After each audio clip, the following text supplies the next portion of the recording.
500 মতন অ্যাটেন্ডেন্ট হাজির হয়েছে আজকের এই প্রোগ্রামটা কি করার জন্য, এবং এটা পরবর্তীতে আমরা বিভিন্ন ভাবে আমরা কালকে আরো পাবো, বিভিন্ন ভাবে আপনাদের বক্তব্য মাঠ পর্যায়ে যাবে। আমরা চাচ্ছি যে আমরা ডেস্টিনির ব্যবসাটা চালু হোক, এটা হলো আমাদের প্রত্যাশা এবং প্রাপ্তির জায়গা। এবং আপনাদের জায়গায় আপনাদের কাছে আমরা ডিস্ট্রিবিউটর লেভেল থেকে কাজ করছি, আপনার মালিক পক্ষ থেকে কাজ করেছেন, আপনাদের সাথে বেসিক্যালি আমাদের সম্পর্ক ছিল ব্যবসায়িক সম্পর্ক। আপনারা একটা প্ল্যান দাঁড় করিয়ে দিয়েছেন, আমরা সেই প্ল্যানে আকৃষ্ট হয়ে আমরা এখানে কাজ শুরু করছি। তার মানে কি আমাদের দ্বারাই কিন্তু আপনাদের আইডেন্টিটি তৈরি হয়েছে, আমাদের দ্বারাই কিন্তু আপনাদের পরিচয় বহন করে। হ্যাঁ, আপনারা শুরু করছেন ঠিক আছে, কিন্তু আমাদের মতন লক্ষ লক্ষ ডিস্ট্রিবিউটর আজকে 45 লক্ষ বলি বা 43 লাখ বলি, যেটাই বলি, আমাদের তো মোরাললেস 45 লক্ষ ডিস্ট্রিবিউটর আমরা এখানে কাজ করি। ডিস্ট্রিবিউটর এবং বিনিয়োগকারী টোটালি হলো 45 লাখের মতনই আমরা জানি সংখ্যাটা। তো এই যে সঙ্গে এত বড় এক বিশাল জনগোষ্ঠীর একটা প্রতিষ্ঠান, যেটাকে আমরা ছোটবেলা থেকে আমরা জয়েন করার পর থেকে জানতাম এটা একটা ডেস্টিনি 2000 লিমিটেড একটা অরাজনৈতিক প্রতিষ্ঠান। আমরা অর্থনীতির আঙ্গিকে আমরা কাজ করেছি, অর্থনীতি নিয়ে কাজ করেছি, কিভাবে দুইটা পয়সা আয় করতে পারবো মার্কেটের মধ্যে থেকে, সেই বিষয়গুলো নিয়ে আমরা বেসিক্যালি কিন্তু আপনাদের সাথে আমরা কাজ করার সুযোগ আমাদের রয়েছে। আমরা দেখেছি পিছনের দিনগুলোতে আপনাদের মনোভাব নিয়ে আমরা কথা বলতে চাচ্ছি না। আপনাদের কাছে আমাদের প্রশ্ন তো অনেক প্রশ্ন আছে, কিন্তু এত প্রশ্ন আমরা আসলে আপনার উত্তরে এই শর্ট সময় দিতে পারবেন না। কিন্তু আমরা চাচ্ছি যে আপনাদের ফেসিং দ্য ট্রুথ যে প্রোগ্রামটা আজকে আয়োজন করে সেন্ট্রাল পিএইচডি ফোরামের উদ্যোগে, সেই প্রোগ্রামে আপনি আপনাদের অবস্থান ক্লিয়ার করবেন এবং আপনারা কি চান, ডেস্টিনিটা কি আপনারা চালু চান, অথবা আমাদেরকে নিয়ে আপনাদের কোনো ভাবনা আছে কিনা, অথবা ডেস্টিনির সাথে রফিকুল আমিন সাহেব এবং চেয়ারম্যান সাহেব যে রাজনৈতিক দলটাকে গুটাই নিয়ে আসছেন, এখানে আমাদেরকে কোন অবস্থানকে আপনারা দাঁড় করাচ্ছেন? ভাই, আমাদেরও তো জীবন আছে, আমাদেরও সংসার আছে, আমাদেরও ছেলে মেয়ে আছে, আমাদেরও ভবিষ্যৎ বলতে একটা কথা আছে। আমরা একটা অডিও এবং ভিডিওতে আমরা শুনতে পাচ্ছি যে আপনারা সবকিছু নিয়ে দেশ থেকে পালিয়ে গেছেন, আপনারা টাকা পয়সা নিয়ে চলে গেছেন, শেয়ার নিয়ে চলে গেছেন, অমুক করছেন সমুক করছেন, সহায় সম্পত্তি যা ছিল এগুলো বিক্রি করে আপনারা চলে গেছেন। আরেকটা ভিডিওতে দেখেছি আমরা যে উনি স্বীকার করছেন, আমাদের প্রতিষ্ঠাতা এমডি সাহেব, উনি স্বীকার করছেন যে না, কোনো পরিচালক টাকা চুরি করে নাই, কোনো প্রশাসনিক লেভেলে যারা ছিল এখানে তারা কেউ টাকা চুরি করে নাই, ডিস্ট্রিবিউটরে কেউ টাকা চুরি করে নাই। তাহলে উনি সকালে এক কথা বলছেন, বিকেলে এক কথা বলছেন। চেয়ারম্যান সাহেব আমাদেরকে একবার এসে সাহস দিচ্ছেন, একবার এসে পিছনে গিয়ে বক্তব্য দিচ্ছেন। এই আজকের যে প্রোগ্রামটা, সেই প্রোগ্রামটি নিয়ে সারা বাংলাদেশে বিগত 3 দিন তুমুল ঝড়, শিলাবৃষ্টি এবং কি সিডোর আইলো ফেল করছে প্রোগ্রামটাকে ক্যান্সেল করার জন্য। আমাদের দাবি ছিল একটা, কোনো প্রোগ্রাম আমাদের ক্যান্সেল হবে না, কারণ আপনাদের যে ডেটটা দেওয়া হয়েছে সেই ডেটে আমরা কথা বলতে চাই, কথা শুনতে চাই, এবং সঠিক এবং সত্য জিনিসটাকে আমরা বের করে নিয়ে আসতে চাই। এতে কার ভালো লাগলো কার খারাপ লাগলো এটা আমাদের দেখার বিষয় না, আমরা সঠিক জিনিসটা জানতে চাই। 45 লক্ষ ডিস্ট্রিবিউটরের কি সামান্য কিছু কয়েকজন ডিস্ট্রিবিউটর হয়তো বা বিতাড়িত, মানে ভিন্ন চলে, এটা নিয়ে আমাদের কথা নেই। আমরা মেজরিটি নিয়ে আসি, ডেস্টিনি 2000 লিমিটেড চালু হবে। এই ব্যাপারে আপনাদের ভূমিকা এবং আপনাদের পদক্ষেপ এবং আপনাদের কমিটমেন্ট, আপনাদের কি করতে চাচ্ছেন প্রতিষ্ঠান নিয়ে, এবং বর্তমান বোর্ডকে আপনারা কিভাবে কি হেল্প করবেন, কিভাবে কি করে প্রতিষ্ঠানকে দাঁড় করাবেন, এই জিনিসগুলো আমরা জানতে চাই। আমি আসলে বেশি দীর্ঘায়িত করব না, আপনাদের কথার জন্য আমরা এখানে সাথে সাথে ডিস্ট্রিবিউটর এবং সিনিয়র লিডাররা এখানে বসে আছে, ওয়েট করতেছে আপনাদের বক্তব্য শোনার জন্য। আমরা বেসিক্যালি আপনাদের বক্তব্য শুনতে চাই, আপনাদের কাছ থেকে সত্যটা জানতে চাই, এবং সেন্ট্রাল পিএইচডি ফোরাম এটার জন্য কাজ করে যাচ্ছে। আমাদেরকে কে কি বললো ওইটা নিয়ে আমাদের কোনো ভাবনা নাই, মার্কেটিং প্ল্যানে আমরা পড়ে আসছি, নিন্দুকেরা যা বলে বলুক ওটা নিয়ে আমাদের কোনো গবেষণা নাই। আমাদেরকে মেরে ফেলবে, কেটে ফেলবে, দুষ্কৃতি, এগুলো নিয়ে আমাদের কোনো টেনশন নেই, কারণ আমরা সত্যের পথে আছি। ডেস্টিনি 2000 লিমিটেডকে পুনর্জাগরণের জন্য আমরা কাজ করে যাচ্ছি। কে কি ভাবলো, কে কি করলো, এটা আমাদের কিছু নেই। আমরা হুমকি দামকি এগুলো আমরা পছন্দ করি না, এগুলো আমাদের গায়ে মাখি না, কারণ আল্লাহ আমাদেরকে পৃথিবীতে এনেছেন, আল্লাহ আমাদেরকে নিয়ে যাবেন। তো কেউ হুমকি ধামকি দিয়ে আমাদেরকে বসাই রাখবে, সেটার জন্য আমরা এখানে বেসিক্যালি বসে নাই। আমরা জানতে চাচ্ছি আমাদেরকে নিয়ে আপনাদের ভাবনাটা কি। এই এক প্রশ্নের মধ্যে ইনশাআল্লাহ আপনাদের সকল প্রশ্ন উত্তর পেয়ে যাব। ধন্যবাদ তার সকলকে, যারা আমার কথা শুনছেন তাদের সবাইকে আমি ধন্যবাদ এবং অভিনন্দন জানাচ্ছি। আমি শেষ করছি এবং আমরা স্যারদের কথা শুনবো। আল্লাহ হাফেজ।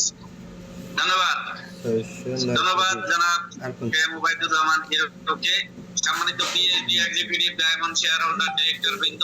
এই পর্যায়ে আমরা অনুষ্ঠানের মূল পর্বে প্রবেশ করতে যাচ্ছি। ইনশাআল্লাহ ধৈর্য সহকারে আমরা সকল প্রশ্নের উত্তর পাবো এই প্রত্যাশা রাখি। অনেকদিন পরে ওনাদের কথা শুনবো আনুষ্ঠানিক ভাবে। এখানে প্রায় 500 পার্টিসিপেন্ট আছে, স্যার আপনারা শুনছেন আমাদের কথা নিশ্চয়ই, আমাদের ধারাবাহিক ভাবে কথা বলবেন। জনাব মোহাম্মদ গোফরানুল হক, জনাব মেজবাউদ্দিন স্বপন, জনাব সাইদুর রহমান, জনাব মোহাম্মদ আশরাফুল আমিন। আমরা ওনাদের সকল কথাই ধৈর্যের সাথে শুনবো। এই পর্যন্ত আমরা থাকবো, সত্য জানবো, সত্যের মুখোমুখি আজকের ডেস্টিনির প্রতিষ্ঠাতা 3 জন পরিচালক। শুরুতেই আমাদের সাবেক টিএমডি জনাব মোহাম্মদ গোফরানুল হক স্যারের কাছ থেকে আজকের প্রশ্ন উত্তর পর্বে আমরা চলে যাচ্ছি। জনাব মোহাম্মদ গোফরানুল হক স্যার আমাদের সামনে এই পর্যায়ে বক্তব্য প্রদান করবেন। ধন্যবাদ ওয়াসিম। আমার কথা কি শোনা যাচ্ছে? স্যার, জি স্যার, শুনছি। বিসমিল্লাহির রহমানির রহিম। আজকের এই অনুষ্ঠানের সম্মানিত সভাপতি এবং উপস্থিত সম্মানিত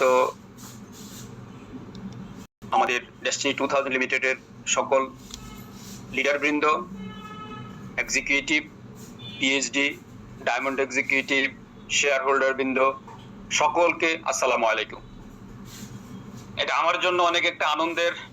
আমি আজকে এখন 450 আপনারা আছেন, আমাদের প্রাণের জায়গা মনে হচ্ছে এবং এই প্রাণের জায়গায় আপনাদের সাথে দীর্ঘ 12.5 বছর পর আমি কথা বলতে পেরেছি। এর জন্য আমি কৃতজ্ঞতা জ্ঞাপন করছি মহান সৃষ্টিকর্তা আল্লাহ তাআলার উপর।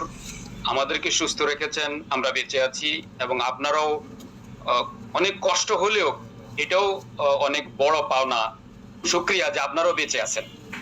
ইনশাল্লাহ আমরা একসাথে সবাই মিলে আমরা সামনাসামনি হয়ে আমাদের এই প্রিয় প্রতিষ্ঠানে আমরা আমাদের পদচারণায় আমরা আবার এই প্রতিষ্ঠানকে মুখরিত করব, সাফল্যের জায়গায় নিয়ে যাব।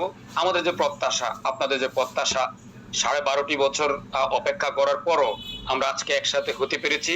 আমরা এই প্রতিষ্ঠানকে নিয়ে ভাবছি, আপনারা ভাবছেন, আপনারা এখানে অনেকে কমেন্ট করছেন, পজিটিভ নেগেটিভ যাই হোক, কিন্তু এই যে জাগ্রত আছেন, এটা ফাইনালি যদি আমরা এই সকলের মতামতকে অ্যাকোমোডেট করি, আমার মনে খুব কম সংখ্যক লোকে আছেন যে চাচ্ছেন না আমাদের এই প্রতিষ্ঠান পুনর্জাগরণ হোক।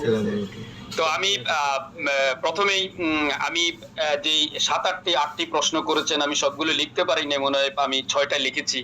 তবুও আমি চেষ্টা করব টাচ করতে, কিন্তু একদিনে সবকিছু আমরা দিতে পারবো না। বিগত দিনে বিশেষ করে 5ই অগাস্টের পর পরিবর্তিত পরিস্থিতিতে আপনারা দেখেছেন বা আমরাও দেখেছি, প্রায় 20টি মিটিং হয়েছে। আপনারা করেছেন, পিএইচডি করেছে, এক্সিকিউটিভরা করেছে, বিভিন্ন ব্যানারে diamond meeting, share holder meeting হয়েছে। যে কোনো কারণেই হোক আমরা সেই মিটিংগুলিতে অফিসিয়ালি উপস্থিত হইতে পারি নাই। আমরা অপেক্ষা করেছিলাম ঐক্যবদ্ধভাবে এই মিটিংগুলিতে আমরা অংশগ্রহণ করব, কিন্তু সেটা সুযোগ হয় নাই। তো আজকে যখন সুযোগ হয়েছে, আজকের পর থেকে আমরা ইনশাআল্লাহ সকল মিটিংয়ে উপস্থিত থাকব। আমরা গত মিটিংগুলো মিস করেছি, আপনাদের অনেক প্রশ্ন, অনেক উত্তর চাওয়া, একদিনে আপনারা প্রত্যাশা করেন না। ইনশাআল্লাহ এখন থেকে আমরা প্রতিদিন প্রত্যেকটা মিটিংয়ে থাকব। আপনারা যখন মনে করবেন শুধুমাত্র কোম্পানির বৃহত্তর স্বার্থে এই ডেস্টিনি 2000 লিমিটেডের ব্যানারকে, নামকে, ব্র্যান্ডকে আপনারা শক্তিশালী করবেন, সকল কিছুর ঊর্ধ্বে নিয়ে আসবেন, এই লক্ষ্যে যে কোনো পদক্ষেপের সাথে আমি আছি। এবং আমার সাথে আমরা গত 12টি বছর, আমি বলবো মোহাম্মদ সাইদুর রহমান, মেজবাউদ্দিন স্বপন, আশরাফুল আমিন সহ আরো অনেক বোর্ডের অনেক শেয়ার হোল্ডার, অনেক ডায়মন্ড, অনেক পিএইচডি হোল্ডার, অনেক বিনিয়োগকারী আপনারা একসাথে কাজ করেছেন। আমরা একসাথে এই লক্ষ্যে আমরা কাজ করব ইনশাল্লাহ। তো আমি যে আঙ্গিকে আজকের যেটা বললাম, বেশি প্রত্যাশা করেন না, আমরা অনেক কিছু একদিনে বলতে পারবো না। আমাকে যদি বলতে দেন 12 বছরের আমার হোপ বলেন, জমাকৃত আমার কথা বলেন, আমাকেও 2-3 দিন দিলে আমি কথা বলতে পারবো।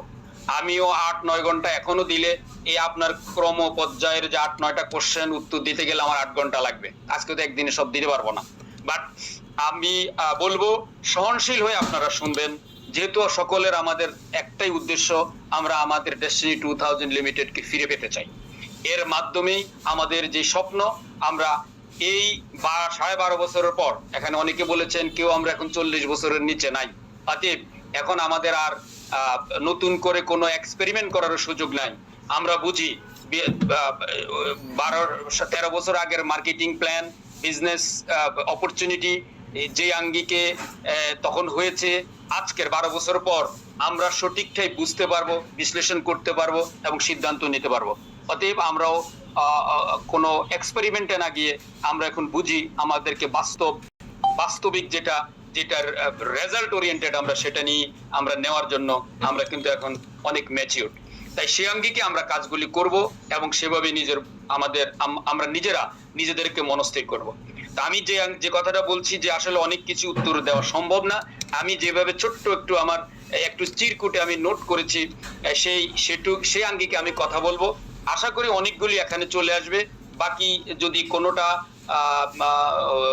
গ্যাপ থাকে আমি বলবো সেটা পরবর্তীতে সাইদুর রহমান এবং মেজবুদ্দিন স্বপন ওনারাও এটা কভার করবেন। এবং যেহেতু আমি বলছি ধারাবাহিকভাবে আমরা এখন মিটিং এ অ্যাটেন্ড করব অফিসিয়ালি, আমরা সেখানে আপনাদের প্রশ্নগুলি উত্তর দিতে পারবো। এছাড়াও আমি বলবো, আমি ফেসবুক যদি ওইভাবে ইউজ করি না, আমার মেসেঞ্জার আছে, আপনারা যে কোনো কোশ্চেন যদি করতে চান আমার ইনবক্সে দিয়েন। অনুরোধ একটাই, আপনার পরিচয় দিয়ে দিবেন, আপনার সিআইডি কত, কারণ আমার ডাটাবেজ, আমার অ্যাক্সেস আছে, আমি দেখতে পারি, আমি চেক করতে পারি। আমি আপনার সিআইডি এবং আপনার বিজনেস অবস্থান দিয়ে আপনার যে কোনো কোশ্চেন আমাকে পার্সোনাল ইনবক্সে দিয়েন, আমি কম্পাইল করে একদিন সবগুলোর উত্তর দেব। কারণ এই ধরনের অনুষ্ঠানে আপনি যদি উত্তর সব চান তাহলে মূল কথাটাই বলা হয় না।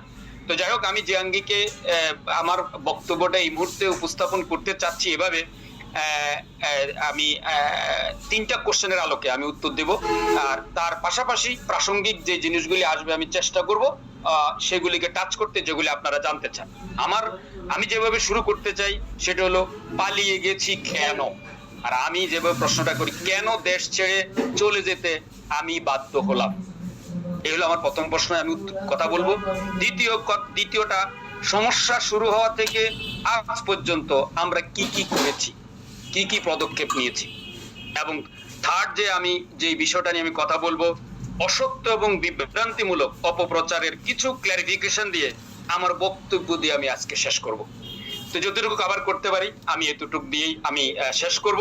হয়তো আপনাদের প্রত্যাশা পূরণ হবে না, বাট ইনশাল্লাহ আমি মনে করি অনেক উত্তর আপনারা পাবেন। তবে ওপেন মাইন্ডে কথাগুলি নিতে চেষ্টা করবেন। হ্যাঁ, শুনছি আপনার কথা। একটু আমার স্ক্রিন থেকে পুরো একটা চলে গেছে, এই জন্য যদি রিকভার করতে পারি কিনা। 1 মিনিট। হ্যাঁ, শোনা যাচ্ছে? হ্যাঁ, শুনছি স্যার, ক্লিয়ার। আমরা সব ওকে, ধন্যবাদ সবাইকে। তো সেই 2012 সালের মার্চ 23 তারিখ থেকে কিন্তু আমাদের প্রথম লেখা শুরু। সেই আঙ্গিকে অনেক ছড়াই উতরাই পার হয়ে অনেকগুলি ঘটনার জন্ম দিয়ে আমরা কিন্তু আস্তে আস্তে সেই জুলাইতে গিয়ে আমাদের মামলাটি হয়। এখানে আমি উল্লেখ করতে চাই, তৎকালীন সময়ে অর্থাৎ জুলাইয়ের জাস্ট আমাদের মামলা হওয়ার কয়েকদিন আগেই আমাদের স্বরাষ্ট্র মন্ত্রণালয়ের দায়িত্বে আসেন ডক্টর মহিউদ্দিন খান আলমগীর। মহিউদ্দিন খান আলমগীর আমার কনস্টিটিউশনের এমপি, চাঁদপুর 1 কচুয়া আমার কনস্টিটিউশনের এমপি। রাজনৈতিক কারণে বলতে গেলে ওনার সাথে উনি আমাকে একটা ভালো চোখে দেখতেন না। কারণ আপনারা এটুকু জানেন, একই কনস্টিটিউশনের আমার এমপি এবং সাবেক প্রতিমন্ত্রী, শিক্ষা প্রতিমন্ত্রী আনোয়ার হাসানুল হক মিলন, উনি আমার আত্মীয়। তো সঙ্গত কারণেই আমি 2001 সালে ওনার ইলেকশন করেছি এবং পাশ করার পর আপনারা যারা সিনিয়র তারা দেখেছেন মানব জমিনে আমি পরদিনেই তৎকালীন সময়ে 2001 সালে 25,000 টাকা খরচ করে আমি এবং ওনার ছবি দিয়ে আমি অভিনন্দন জানিয়েছি হাসানুল হক মিলনকে। তো সেই থেকে সেই ইলেকশনের সূত্র ধরে উনি আমাকে অনেক নেগেটিভ হিসাবেই সবসময় আমাকে দেখতেন এবং একটা রাজনৈতিক শত্রু হিসাবে আমাকে বিবেচনা করতেন। কথাটা এই জন্য বললাম, যখন উনি জুন কিংবা আমাদের মামলাটা হওয়ার জাস্ট কিছুদিন আগে উনি স্বরাষ্ট্রমন্ত্রী হন এবং সবচেয়ে ওনার ব্যক্তিগতভাবে আমি ওনার আরো রোশানলে আমি পড়ি বিভিন্নভাবে। তো যাই হোক, পরবর্তীতে যখন আমাদের এই কেসটি আমরা জামিন নিলাম, আমরা 2 গ্রুপে জামিন নিলাম। প্রথম 5 জন জামিন নিলাম, জেনারেল হারুন, মোহাম্মদ রফিকুল আমিন, মোহাম্মদ হোসেন, আমি এবং সাইদুর রহমান। দেন তার একদিন পরে বা 2 দিন পরে জামিন বাকি 17 জন, 22 জনের মধ্যে বাকি 17 জন, মেজবুদ্দিন স্বপন সহ বাকি আমাদের 22 জন আসামির বাকিরা আমরা হলো জামিন নেই। আপনারা জানেন 1 মাস পর আমাদের জামিন ক্যান্সেল হয় এবং ক্যান্সেল হওয়ার পর থেকেই আমরা সবাই ভয় পাইছি, আমিও পাইছি, সবাই ভয় পাইছে, 22 জন সবাইকে আমরা আত্মগোপন করি। এমনকি সবাই আত্মগোপন, এখানে একমাত্র জেনারেল হারুন স্যার আর বাকি সবাই আমরা আত্মগোপন করি। করার পর 10 থেকে 11 দিন পর যে জিনিসটা শুরু হয় সেখানে হলো যেটা আজকে এখানে আছে, আশরাফুল আমিন আছে, ডিআরও মনির ভাই আছে, তারা সহ তখন চেষ্টা করেছিলেন, কথা হয়েছিল যে আমরা প্রথম যে 5 জন আমরা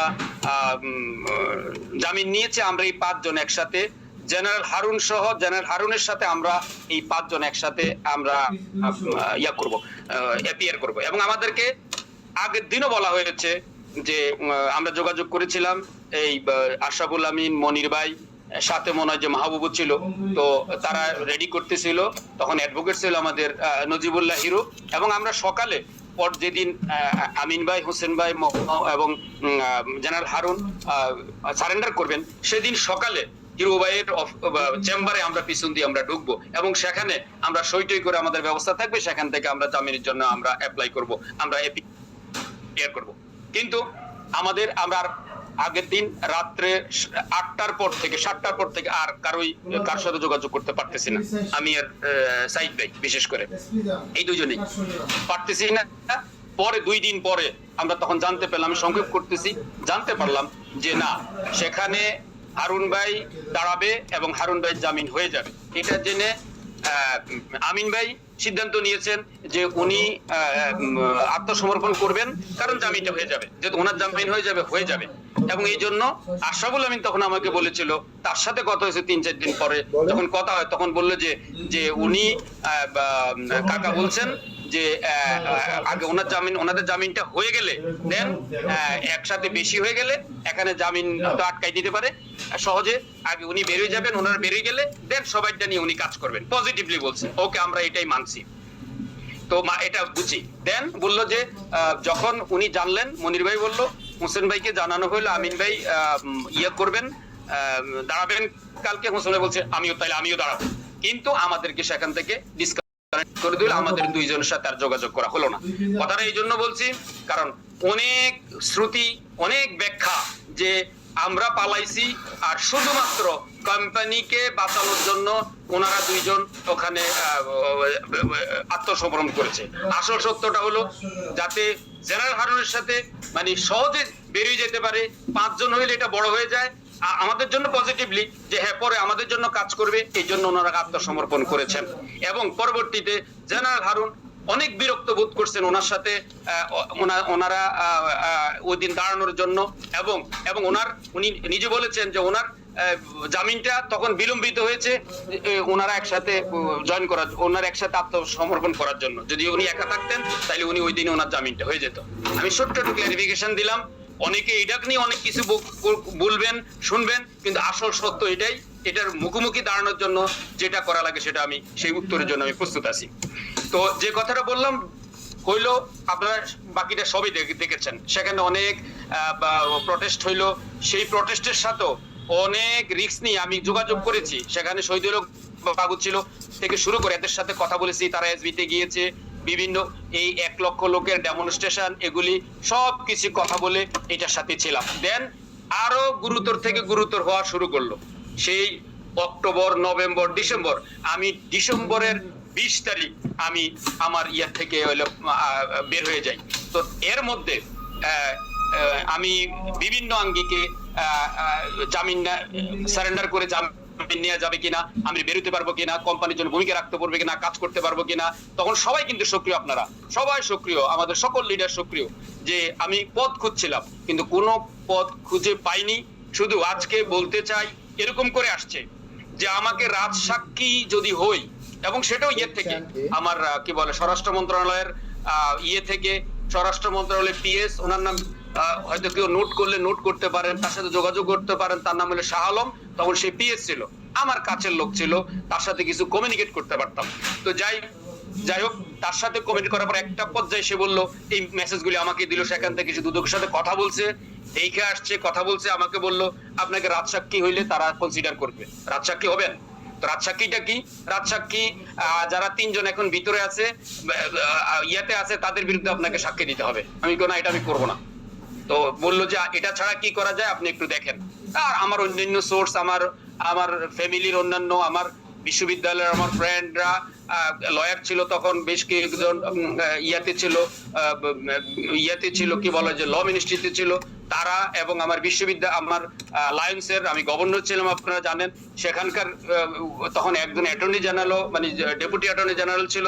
এই সবাই মিলে আমাকে পরামর্শ দিল যে না, আপনাকে এই আঙ্গিকে এখন যেদিকে যাচ্ছে সরাসরি এটা শেখ হাসিনা নিজে, এটা আপনাদের বিষয়টা কনসার্ন, এবং শেখ হাসিনা সরাসরি অ্যাটর্নি জেনারেল মাহবুব আলমকে নির্দেশনা দিয়েছে, সেই হলো মামলা লড়বে। মামলা, কারণ এই অ্যাটর্নি জেনারেলের কাছে রাষ্ট্রের প্রধানের কয়েকটা মামলা থাকে, অতএব আপনাদের এটা সিরিয়াস, এখানে কেউ আপনাদের জন্য খুব বেশি একটা কিছু করতে পারবে না যদি 1 নম্বরের কাছে, অর্থাৎ শেখ হাসিনা যদি আপনাদের এখান থেকে ইয়ে না নেয়। তো তারপরে বললাম, আমি এখনো বলি, আমি পরামর্শ করলাম লয়ারের সাথে, মানে ব্যারিস্টার, এবং আমার যেহেতু আমার আত্মীয়, আমার মামা আনমে আসরালক মিলনের সাথে করলাম। তখন বললো যে না, যা বোঝা যাচ্ছে এখন এটা বিএনপির কথা বললে তো আরো ক্ষতি হবে, অতএব চলে যাওয়া এটাই ভালো। তোমার কি ভিসা আছে কিনা, আমার থাকতে হলে চলে যাও। যে কথাটা বলছি, তারপর বাধ্য হয়ে রাত সাক্ষী দেওয়ার জন্য কোন আঙ্গিকে রাজসাক্ষী দিলে আজকে আমিন ভাই, হোসেন ভাইয়ের বিরুদ্ধে আমাদের রাজসাক্ষী দিতে হইতো। ওনারা 1, 2, 3, আমিন ভাই 1 নম্বর আসামি, জেনারেল হারুন 2 নম্বর আসামি, 3 নম্বর আসামি মোহাম্মদ হোসেন, আমি 4 নম্বর আসামি। 1, 2, 3 যখন ভিতরে আছে, তখন 4, 5, 6 এদের গুরুত্ব আর অতটা নাই। তখন আমাকে ঠিক সবাই এই পরামর্শই দিল, যেহেতু 1, 2, 3 আছে, অতএব আপনার না থাকলে কোনো সমস্যা নাই, যখন পরিস্থিতি ভালো হবে তখন আসবেন। যেটা আপনাদের এখানে কোনো, যেটা ভুল একটা তথ্য, ভুল ন্যারেটিভ দেওয়া হচ্ছে, আমি তীব্র প্রতিবাদ জানাচ্ছি যে আমরা তখন আত্মসমর্পণ করলে এই কেস নাকি অন্য কিছু হয়ে যেত। যেখানে 1, 2, 3, এবং আপনারা যারা এখানে আজকে শুনছেন সকল ব্যারিস্টারের সাথে আলাপ করবেন, যেই কেসের 1, 2, 3 ভিতরে আছে, বাকিরা সারেন্ডার করলে এই কেসের কোনো ইফেক্ট আছে কিনা সেটা আপনারাই নিয়ে আবার আপনারা এই আঙ্গিকে প্রশ্ন করবেন, উত্তর খুঁজতে চেষ্টা করবেন। এটা হলো আমার কোশ্চেন। তো যেহেতু রাজসাক্ষী দিতে ইচ্ছা নাই, কারণ রফিকুল আমিন মোহাম্মদ হোসেনকে আমরা বাসাইতে পারবো না। আপনারাও, আমি জানি, আপনাদেরকে ধন্যবাদ, আপনারা অনেকেই দুদকে আপনাদেরকে প্রশ্ন করেছে যে, এবং আপনাদের কাছেও এই ধরনের সাক্ষী দেওয়ার জন্য চাপ দেওয়া হয়েছে, আপনারা করেন না, আপনাদেরকে ধন্যবাদ। তো যদি দিতেন সেদিন আমিও দিতাম, সেটা কার বিপক্ষে যেত? মোহাম্মদ হোসেন এবং রফিকুল আমিনের বিরুদ্ধে যেত। আমরা এই কাজটা করতে কখনো চাই নাই, তখন আমরা সিদ্ধান্ত নিয়েছি আমরা এখান থেকে বের হইতে হবে। শুধু তাই না, আজকে বলতে দ্বিধা নেই, এখানে অস্ট্রেলিয়া ইন্টারন্যাশনাল স্কুলে আমার বাচ্চা পড়তো, আমার মেয়ে, এবং মেজবুদ্দিন স্বপনের মেয়ে পড়তো। এই স্কুলে আমাদের মেয়েকে উঠাই নেওয়ার জন্য পর্যন্ত সেই আঙ্গিকে অনেক চেষ্টা হয়েছে, এবং 1-2 মাস তাদের স্কুল পরে বন্ধ রাখা, তারপর তাদেরকে আমরা বের হইতে আমরা বাধ্য হয়েছি। তো বিষয়টা এইটুকুই বললাম। আরো অনেক বিষয় আছে যেগুলি হয়তো একদিনে বলা যাবে না। তাছাড়া এখানে আমিন ভাইয়ের স্বীকারোক্তি অনুযায়ী আপনারা শুনেছেন তারেক সিদ্দিকী এখানে কি করেছে। এই তারেক সিদ্দিকী গংরা, এটাও এই ডেস্টিনির সাথে সম্পৃক্ত করার ক্ষেত্রে আমিন ভাই তাদেরকে এই লেফটেন্যান্ট কর্নেল শহীদ এবং তারেক সিদ্দিকীকে ইনভলভ করছে, বাধ্য করছে অনেকগুলি কাজ আমাদেরকে করতে। বিশেষ করে আপনারা দেখেছেন সশস্ত্র বাহিনীর ইয়ে থেকে শুরু করে, স্পন্সর থেকে শুরু করে, এই তাদের চক্রে পড়ে গেছে। এটা আপনারা শুনেছেন, আমিন ভাই বলেছে এই জায়গা আমি যেতে চাই না। তো এই তারেক সিদ্দিকী গংরাও তখন খুব সিরিয়াসলি এটাকে দেখেছে। অতএব ওখান থেকে আমরা সারেন্ডার করলে এই কোম্পানির জন্য ভালো হতো, কিচ্ছু হতো না। ঠিক আমাকে এই 12 বছর এই 3 মাস 5 দিন আমাকে থেকে একই অবস্থায় যদি আমরা বেঁচে থাকতাম তাহলে বের হতো, এর বাইরে কিচ্ছু হতো না। এতে কি হতো? আমি ব্যক্তিগতভাবে, আমার পরিবার, আমার বাচ্চা এরা হলো ক্ষতিগ্রস্ত হইতো। আমি খুবই ব্যথিত। আমি একই সাথে আমি সমবেদনা জ্ঞাপন করছি, আমি ব্যথিত আমিন ভাই, হোসেন ভাইয়ের এই 12 বছর 3 মাস 5 দিন কারাবরণে আমরা এটা ব্যথিত, এবং আমি অনেক অফিসিয়ালি আমি আজকে আমার ব্যথিত আপনাদের কাছে জানাচ্ছি। এছাড়াও আপনারা দেখেছেন যখন 5ই আগস্টের 15ই জানুয়ারি আমিন ভাই, হোসেন ভাই যখন জামিন হয়, আপনারা সবাই খুশি হয়েছেন। আমরাও খুশি হয়েছি, অনেক খুশি হয়েছি। আপনি D6 এর রানা ভাই থেকে শুরু করে তাদেরকে যে জিজ্ঞাসা করেন আমরা লিয়াজু কমিটিতে সেটা কতটা উচ্ছ্বাস আমরা প্রকাশ করেছি, যে যাই হোক একটা পর্যায় তৈরি হয়েছে, একটা লক্ষ্য তৈরি হয়েছে যে আমরা এখান থেকে মুক্ত হইতে পারবো, আমরা এই কোম্পানিকে কালিমা থেকে মুক্ত করতে পারবো। এবং 16 তারিখ পরদিন আমি ফেসবুকে সরব না, কারণ একটাই, আমার এখানে প্রায় 2500-3000 মতো আমাদের ডেস্টিনির, আমাদের সম্মানিত ডিস্ট্রিবিউটর আমার সাথে লিঙ্ক। আমি লায়ন্সের গভর্নর ছিলাম, সেখানে প্রায় 1200, সেখানে আপনারা জানেন 16,000 মেম্বার, এলিট শ্রেণীর মেম্বার, তারা আমার এই গ্রুপে লিঙ্ক। আমার বিশ্ববিদ্যালয় 14,000 অ্যালামনি অ্যাসোসিয়েশন, জাহাঙ্গীরনগর বিশ্ববিদ্যালয়, আমি এটার অর্গানাইজ সেক্রেটারি ছিলাম। তো সেখানে আমার প্রায় 1,500-2,000 আমার কমিটির সাথে সম্পৃক্ত। এই জন্য এই কাদা ছোড়াছুড়িগুলি কোন আঙ্গিকে এটা আমি ওখানে ওইভাবে দেই না, এই কারণে আমি ওখানে এটা দিতে পারি নাই। তারপরও এই দুইজনকে আমি 16ই জানুয়ারি দুইজনকে সূর্য সন্তান, আমাদের ডেস্টিনির সূর্য সন্তান হিসেবে আখ্যায়িত করে আমি সেখানে উচ্ছ্বাস প্রকাশ করেছি, অভিনন্দন জানিয়েছি এবং বৃহত্তর ঐক্যের মাধ্যমে ডেস্টিনিকে পুনরুদ্ধারের জন্য আহ্বান করেছি। কিন্তু দুঃখের বিষয়, এটা কারো কানে যায় নাই, কেউ এটা নিয়ে কোনো ইনিশিয়েটিভ নেয় নাই, বারবার বলার পরেও নেয় নাই। আজকে আছে কিনা জানি না, মোহাম্মদ হোসেন উনি দায়িত্ব নিয়েছেন বেরোয়, হ্যাঁ আমি হয়তো 1-2 সপ্তাহ লাগবে, আমি এটা দেখতেছি, আপনাদের 5 জনের সাথে কথা বলবো। এর মধ্যে সবাই আপনাদের অনেকে আপনাদের এই লিডারদের পক্ষ থেকে বলা হয়েছে 5 ফাউন্ডার, নেটওয়ার্কার ফাউন্ডারকে আমরা চিনি, তাদের কথায় আমরা এত বড় টিম তৈরি করেছি, তাদের ইনফ্লুয়েন্স আছে, তাদের অবদান আছে, একসাথে এদেরকে আমরা দেখতে চাই এবং এদের ঐক্য চাই। আমরা এটাই চাইছিলাম, কিন্তু কেউ এই ঐক্যের জন্য কোনো উদ্যোগ নেয়নি কিংবা উদ্যোগ নিয়ে ব্যর্থ হয়েছে। আমি বলবো সেটা হলো, আমি কয়েকটা নাম বলতে পারি যে 5ই আগস্টের পর, আগেরটা তো বাদ দিলাম, আমি 12 বছর চেষ্টা করছি আমিন ভাইয়ের সাথে কথা বলতে, কথা বলে নাই। সেখানে অনেক, এটা আপনারা হয়তো জানেন, না হইলে সকল ডায়মন্ডের শেয়ার হোল্ডারদেরকে জানেন, আমি নামগুলি এখন বললে অনেক বড় হয়ে যাবে। 5ই আগস্টের পর যাদের সাথে কথা বলছি, 15ই জানুয়ারির পর, মোহাম্মদ হোসেন আমাদের চেয়ারম্যান, সাবেক চেয়ারম্যান, তারপরে এখন ওনার সাথে সবসময় থাকে আমাদের ফাউন্ডার ডাইরেক্টর সৈয়দ মমিন হোসেন, বললো যে হ্যাঁ আমি দেখতেছি। আমাদের ডায়মন্ডের মধ্যে 2-1 জনের নাম বলি, আব্দুল্লাহ আল মামুন, জিজ্ঞাসা করবেন কিভাবে বলছে এবং উনি ওনার সাথে বলছে, সেই ফিডব্যাক আমাকে দিছে, সেটা বললাম না। এইটা থেকে শুরু করে 6 ফোরাম, তারা মিটিং করে, জয়েন্টলি মিটিং করে অ্যাপ্রোচ করছে, তাদের কথায় এটা হয় নাই, উনি রাজি না। মিল্টন আপনারা জানবেন, সে আলাদা করে আমাকে কনফার্ম করার 3 ঘন্টার পরে আবার এটা বন্ধ ক্যান্সেল করছে, সেটাও কি কারণে জানি না। ঠিক এইরকম অনেকগুলো উদ্যোগ নেওয়ার পরও আমরা এই ঐক্যটা করতে পারিনি, বাট এই ঐক্যটা হয় নাই, বরং আরো বিষাদাগার করে আমরা আজকে একটা মুখোমুখি হয়েছি, এমন একটা মুখোমুখি যে এটা কারোর জন্য কাম্য নয়। আজকে যেটা 2-1 জন বলেছে, আসলে যারা এই অনেক নেগেটিভ কমেন্ট, আমি ধন্যবাদ জানাই আমাদের লিডাররা, যাদেরকে আমি চিনি, তাদের মধ্যে আমি এই অসম্মান, কাউকে নিয়ে অসম্মান করতে আমি দেখিনি, খুব 2-1 জন ছাড়া। আমাদের আপনারা জানেন 105 জন ডায়মন্ড থাকলেও বাই মেনে 87 জন হলো ডায়মন্ড। তার মধ্যে আজকে বলতে চাই, 1 জন ডায়মন্ড ছাড়া কাউকে অসম্মান করে কথা বলতে দেখি নাই। আমি বলতে চাই, ইঞ্জিনিয়ার শহীদুল ইসলাম, আপনারা পার্ট 3 আমিন ভাইয়ের সেই মিটিং এর পার্ট 3 শেষের দিকে আমরা দেখতে পাবেন, সেখানে কিভাবে কোন সম্মান, কোন ধরনের মানে বিন্দু মাত্র মানে একটা কার্টিসি মেনটেন না করে, প্রদর্শন না করে, গোফরান আর সাইদ 10 লক্ষ টাকা আমাকে, ওদেরকে কি মারার জন্য নাকি ওই যে কি ভিডিও ফাঁস করার জন্য, বুলবুল বৈশাখীর বুলবুল ছিল, সেই বুলবুলকে আমরা দিয়েছি।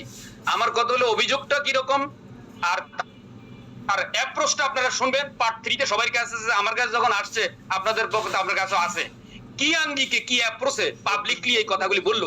এই 1 জন ডায়মন্ড ছাড়া আর কোন ডায়মন্ড আমিন ভাইকে অসম্মান করতে আমি দেখিনি, আমাদের কাউকে অসম্মান করতে দেখিনি। এই জন্য আপনাদের সবাইকে, ডায়মন্ড পিএইচডি এক্সিকিউটিভ লিডার সবাইকে ধন্যবাদ জানাচ্ছি, যারা আমাকে বা অন্যকে বা আমিন ভাইকে, হোসেন ভাইকে খারাপ ভাষায়, অশালীন ভাষায় গালাগালি করতেছে বা বিভিন্ন আঙ্গিকে এই বুশ দিচ্ছে, তারা কিন্তু খুব যে আমাদের এই পরিচিত বা লিডার তা না। তার যদি আমি বলি আমার বিপক্ষে কে দিচ্ছে, তার আমি অনেক প্রোফাইল ঘাটাঘাটি করে দেখছি, তার 95-98 তারা বর্তমানে তারা D2K অ্যাসোসিয়েটস এর মেম্বার, এবং তারা সব জুনিয়র। তারা আমাদের ওই 12 সালে এদের কাউকে একজনকে আমি কোনোদিন দেখিও নাই, চিনিও নাই, কোনোদিন কথা হয় নাই।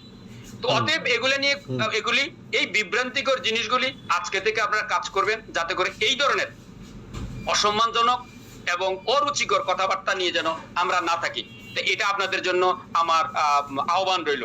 তো আমি এই ক্ষেত্রে এই যে পালিয়ে গেলাম, কেন লাইফ কোন জায়গায় রিস্ক থ্রেট হওয়ার পর আমাকে বাধ্য হয়েছে আমি 20 ডিসেম্বর, আমি কিন্তু অক্টোবর, নভেম্বর, ডিসেম্বর 3 মাস পর বের হয়েছি।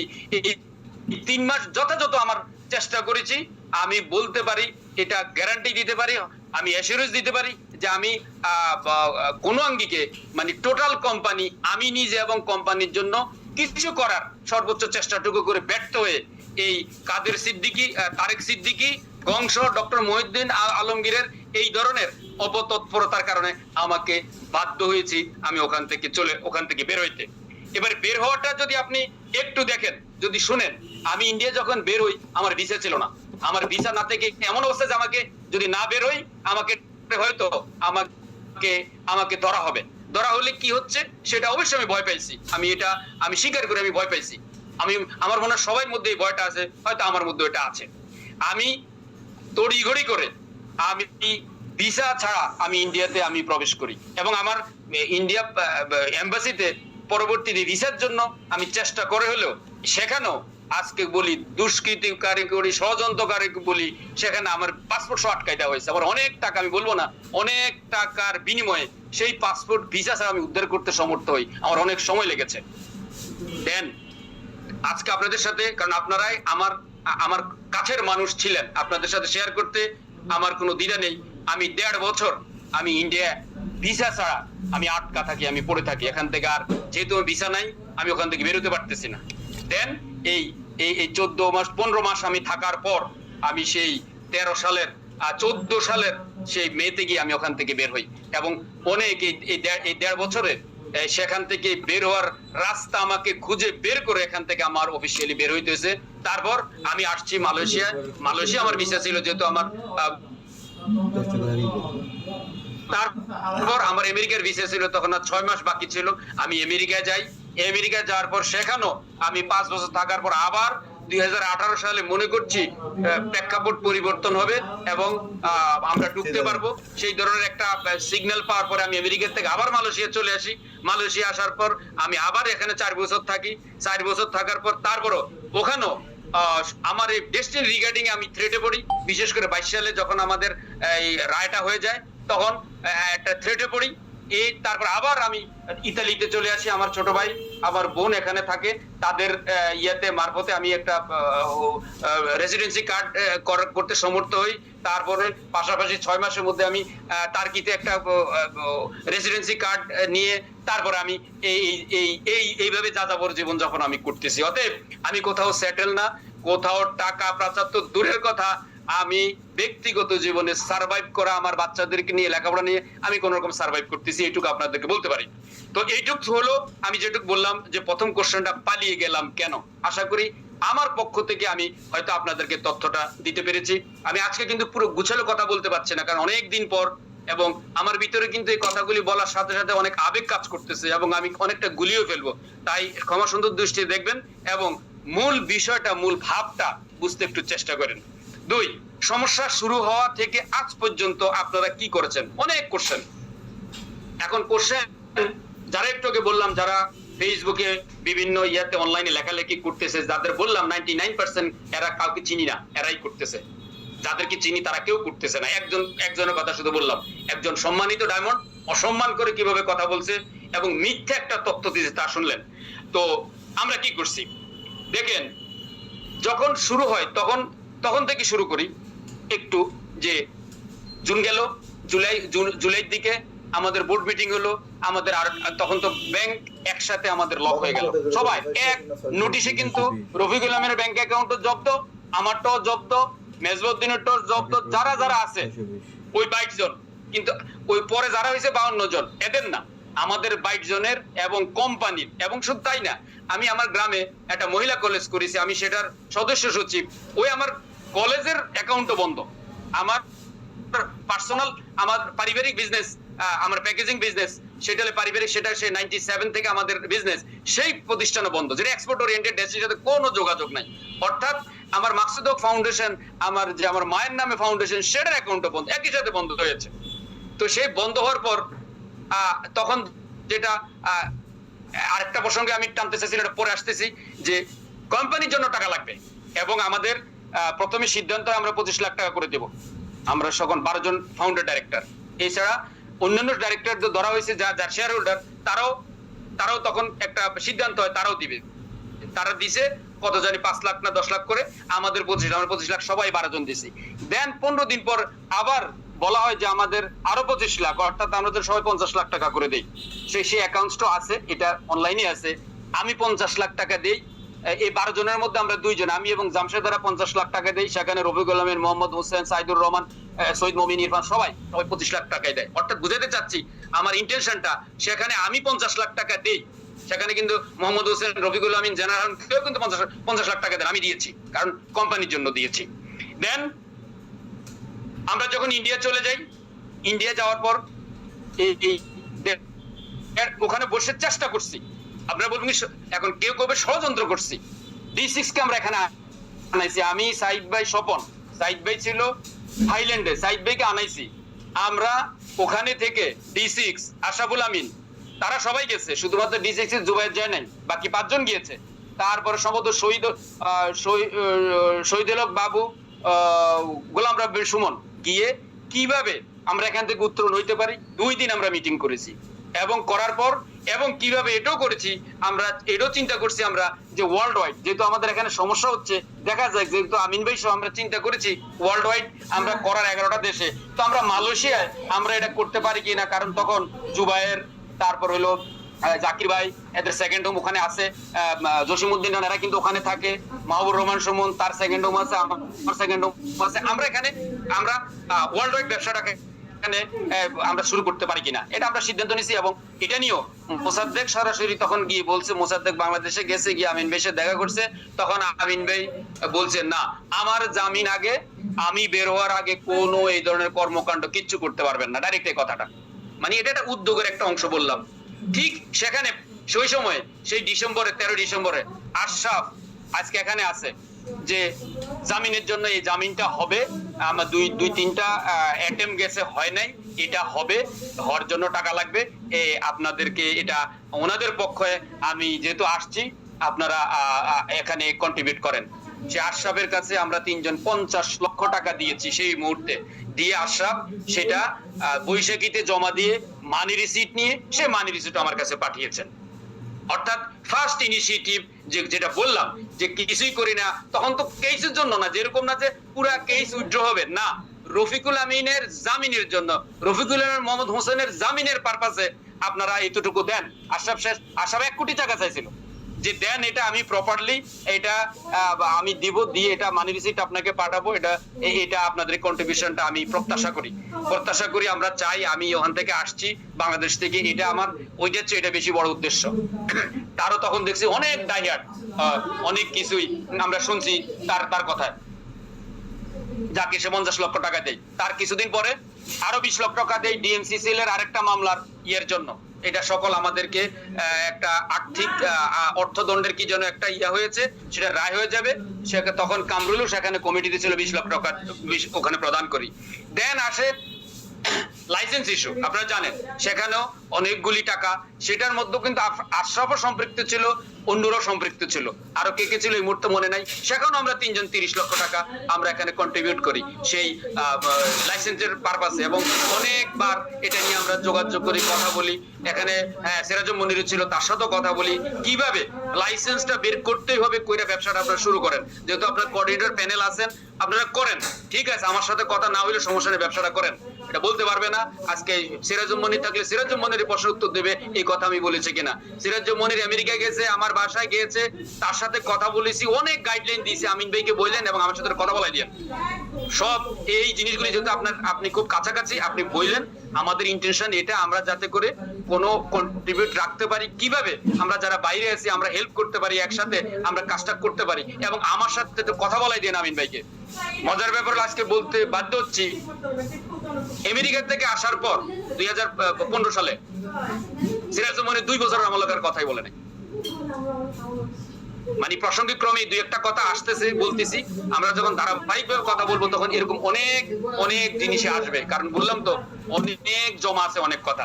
তো যাই হোক, দেন আমরা কি বলা যে এই প্রক্রিয়া আসে 2018 সালে। 2018 সালে জেনারেল হারুনের সাথে কন্ট্যাক্ট করি, এবং জেনারেল হারুনের সাথে আমার প্রথম থেকে যোগাযোগ ছিল, শুধু খোঁজ খবর নিতেই। আমার বড় মেয়েটাকে উনি খুব পছন্দ করতেন, আমার বড় মেয়েটাকে আমিন ভাইও খুব পছন্দ করতেন, হোসেন ভাই পছন্দ করতেন। উনি সবসময় যোগাযোগ রাখতেন, খোঁজ খবর নিতেন, মেয়েটার কি অবস্থা, কোন গ্রেডে পড়ে, এটা অন্য কিছু জিজ্ঞাসা করতাম না। 18 সালে আইসা জোর করে ওনাকে বললাম, হারুন ভাই আপনার কি বা আপনার, আমি জিজ্ঞাসা করে বসলাম আপনার জামিনটা কি পার্মানেন্ট হয়েছে? তখন বললো যে হবে। তারপরে হয়েছে, এরপর পরে হয়েছে পার্মানেন্ট জামিন হয়েছে। তো তখন ওনাকে বললাম যে কিছু করার কি আছে, আমরা তো কিছু একটা করতে পারি, আমি স্টাডি করতেছি, করে আপনাকে জানাবো। দেন উনি একদিন জানাইলো, হ্যাঁ আমার রেস্ট্রিকশন ছিল আগে, অনেক কন্ডিশন ছিল, জামিন এখন পার্মানেন্ট জামিন হয়েছে, আমি এখন কিছু যদি রিস্ক আছে তারপরও ঠিক আছে, আপনারা যদি সহযোগিতা করেন আমি কিছু করতে চাই। এই ওনার সাথে ওনাকে নামাই, আমরা বললো যে আমি সাইদ ভাই, স্বপন এবং তখন তো ওই ভাইও ছিল, এই আমরা ফোনে ওনাকে বলে যে আপনি নামেন, আমরা আপনাকে হেল্প করব। এবং উনি ব্যাখ্যা দিলেন উনি এজিএমটার জন্য হাইকোর্টে রিট করতে চাচ্ছেন, ওকে। এবং এই এখানে আজকে আছে সামনুন হাসান শামীম, এখানে সেই ছিল তখন সম্ভবত কেশিয়া, এবং একটা ছোট্ট একটা কমিটি করে এবং হারুন ভাই তাদের সবাইকে নিয়ে মিটিং করে দেন এটার প্রস্তুতি নেয়। 2-3টা হিয়ারিং হয়, সেখানে ঠিকভাবে আমি এক্সাক্ট অ্যামাউন্ট বলতে পারবো না, এদের কাছে অ্যাকাউন্টস আছে, সামনুন হাসান শামীর কাছে মনে হয় আছে। আমরা সেখানে এই 2-3টে হিয়ারিং এর জন্য যে টাকাটা সেটা আমরা কন্ট্রিবিউট করি, এবং সেটা আমরা চেষ্টা করি। আপনারা জানেন পরবর্তী এটার বিরুদ্ধেও অ্যাপিল হয়েছে, যাতে করে মানে ষড়যন্ত্র হয়েছে যাতে করে এই এজিএম এর অ্যাপিলটা যাতে করে আমরা না আনতে পারি, এটার জন্য অনেক ষড়যন্ত্র হয়েছে এবং কোর্টে। সেই দিকে আর গেলাম না, শুধু তথ্য দিলাম, প্রশ্ন রাখলাম, আপনারা প্রশ্নগুলি উত্তর খুঁজতে চেষ্টা করেন।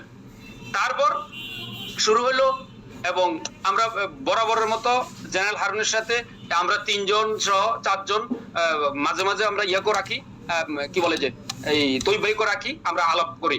তারপরে আপনারা এটুকু হয়তো জানেন না কেউ, এই জেনারেল হারুনকে আমরা দুইবার মালয়েশিয়া এনে আরো কিছু লোককে এনে সরকারি পর্যায়ে, তার সাথে একজন সচিব ছিলেন, এডিশনাল সচিব ছিলেন, আমরা একজন ব্যবসায়ী ছিলেন, রাজনেতা ছিলেন, আইনার মিটিং করছি শুধুমাত্র কিভাবে আমরা এই কেসটাকে উইথড্র করতে পারি, কিভাবে আমরা কোম্পানিটা ব্যাক পেতে পারি, কিভাবে আমরা বিনিয়োগকারী সম্পদগুলি আমাদের কাছে এনে আমরা এগুলির কিভাবে আমরা ব্যবস্থাপনা করে আমরা ফেরত দিতে পারি, আমাদের যে কালিমা এখান থেকে বেরোতে পারি। আপনারা, কারণ এগুলি বলার দরকার নাই কিন্তু বলার প্রয়োজন হয়ে পড়ছে বিধায় বলতেছি, দুইবার এই টোটাল খরচ দিয়ে ওই মানুষগুলিকে হোটেলে রেখে আমরা এই মালয়েশিয়া দুইবার এই 18 সালে এবং 19 সালে 2বার হারুন ভাইয়ের সাথে মিটিং করি। এটা ষড়যন্ত্র করার জন্য না, আপনারা ভালো করে বুঝতে পারতেছেন এটা কোনো ষড়যন্ত্রের কথা না, এটা হলো শুধুমাত্র কোম্পানিকে বাঁচানোর জন্য আমরা এই উদ্যোগগুলি নেই। দেন সেই সূত্র ধরে আমরা হারুন ভাই সহ এই জিনিসগুলিকে আমরা চিন্তা করে আমরা আলোচনার টেবিলে এনে অনেক পর্যালোচনা করে দেন আমরা সিদ্ধান্ত নেই আমরা একটা বোর্ড বানানো তাহলে দরকার, সঠিকভাবে কাজগুলি আগানোর জন্য বোর্ড বানানোর দরকার। দেন আমরা ইজিএম এর আমরা উদ্যোগ নেই, এবং আপনারা জানেন 43 জন শেয়ার হোল্ডার সেদিন প্রতিনিধি এবং সশৈল উপস্থিতি আমরা সেটা তো অনেক বাধা, সেই বাধার কথা বলে লাভ নাই। সেখানে হারুন ভাইকে সামনে রেখেই আমরা সেই বোর্ডটা গঠন করি, এবং সেই সময় প্রত্যেকের সাথে আমি যোগাযোগ করেছি। এই 43 জন শেয়ার হোল্ডারের সাথে আমি প্রত্যেকের সাথে কথা বলছি, আমি কথা বলছি, সাইদ ভাই কথা বলছে, শোভন কথা বলছে। আমরা 43 জন শেয়ার হোল্ডারকে সেদিন আমরা একসাথে করে আমরা একেবারে অফিসিয়ালি আমরা অর্থাৎ একেবারে প্রাতিষ্ঠানিক মানে আইনগতভাবে সকল দিক, এবং সেই দিন কোম্পানি ব্যারিস্টার কে রেখে আমরা সেদিন জেনারেল হারুন উপস্থিতি রেখে আমরা সেদিন আমরা সেই বোর্ডটা করি। এবং সেই বোর্ডে প্রথম বোর্ড মিটিং এ আমরা বলছি আমরা উপদেষ্টা থাকবো, জেনারেল হারুন চিফ অ্যাডভাইজার, তারপরে মোহাম্মদ রফিকুল আলম, মোহাম্মদ হোসেন, আমি, সাইদুর রহমান স্বপন, আমরা অ্যাডভাইজার হিসেবে তাদের প্রথম বোর্ড রেজুলেশনে এটা আমরা লেখাইছি যে আমরা পলিসিগত সকল পলিসিগত পাশের ক্ষেত্রে আমাদের কি বলে যে কনসেন্ট তারা নিবে। তাইলে কোন জায়গায় গ্যাপ রাখছি? কোনো জায়গায় গ্যাপ রাখি নাই যে আমরা কোনো আলাদা করে কোনো কিছু করার, এখানে কোনো কেউ গন্ধ যদি খুঁজে তাইলে সেটা তার জন্য দুর্ভাগ্যের, এটা আমাদের জন্য দুর্ভাগ্যের না। আমরা এখানে ট্রান্সপারেন্ট ছিলাম। জেনারেল হারুনও এখনো বেঁচে আছে। 3 দিন আগে ওনার সাথে কথা বলেছি, উনি অনেক বিধ্বস্ত, কারণ ওনার যে ক্ষতিটুকু হয়েছে এটা আমাদের চেয়ে অনেক বেশি হয়েছে। আমিন ভাই, হোসেন ভাই এবং জেনারেল হারুন, এই 3 জনের অবশ্যই ব্যক্তিগত ক্ষতি বেশি হয়েছে। এর জন্য হোসেন ভাইয়ের, আমিন ভাইয়ের কাছেও আমরা সমবেদনা প্রকাশ করছি এবং জেনারেল হারুনের কাছে আমরা সমবেদনা প্রকাশ করছি। তার ক্ষতিটা অনেক উচ্চ লেভেলের, সে মেন্টালি এখন একেবারে ভেঙে পড়েছে। তার সাথে আমি 3 দিন আগে কথা বলেছি। তো যাই হোক, যে কথাটা বললাম, আমরা সেই ইয়েটা সম্পন্ন করি, ইজিএমটা সম্পন্ন করি। করার পর এই ইজিএম সম্পন্ন করার পর সেদিনে 3টি লক্ষ্য আমি নিজে লিপিবদ্ধ করি, মিটিং করে তাদেরকে বলি আমাদের এই বোর্ড গঠন করার উদ্দেশ্য লক্ষ্য হলো 3টা, যেটা আমি আপনারা পাবলিশ করছেন, আমি গ্রুপে দিয়েছিলাম, আপনারা central PhD forum, executive forum সেটাকে তারা তাদের ফেসবুকে পাবলিশ করছে। দয়া করে আপনারা সেটা পড়বেন, সেটা পড়লে আপনারা বুঝতে পারবেন সেই 3টি লক্ষ্য কি ছিল। আমরা প্রথম কোম্পানি চালু করা, তাদেরকে নিয়ে কোম্পানিটা চালু করবই। 2, আমরা এই মিথ্যা মামলা 2টাকে প্রত্যাহার করে সকলকে কালিমামুক্ত করব। 3, সম্পদ ব্যবস্থাপনার মাধ্যমে কিভাবে বিনিয়োগকারীদের বিনিয়োগ ফেরত দেওয়া যায় সেটার বাস্তব একটা রূপরেখা এবং পদক্ষেপ আমরা নিব, এই বোর্ড সহ আমরা এটা নিব। এটাই ছিল লক্ষ্য। আমি মনে করি এই 3 লক্ষ্যের আজকে যারা বিরোধিতা করতেছেন, যাই করতেছেন, উল্টাপাল্টা করতেছেন, এই 3 লক্ষ্যের বাইরে কেউ এর বিরোধিতা করতে পারবেন না। এটা আমার শক্তি, এটা আমার কি বলা হয় যে বিশ্বাস, যে কেউ এটার বিরোধিতা করতে পারবেন না এবং করবেনও না। তাহলে কেন আজকে কথা আসে যে কোম্পানি ধ্বংস করতে চায়, কোম্পানির জিনিস সম্পদ লুটপাট করতে চায় বিদেশ থেকে?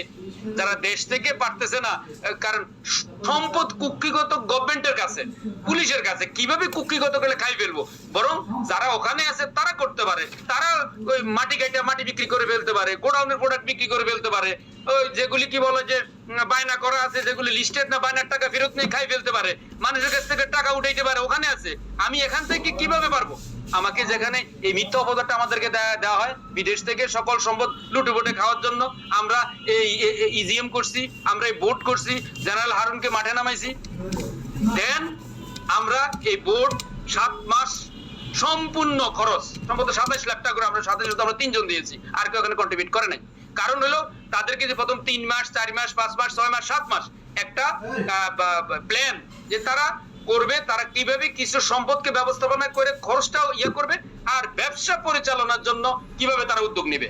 তো তারা চেষ্টা করছে, তারা পারে নাই।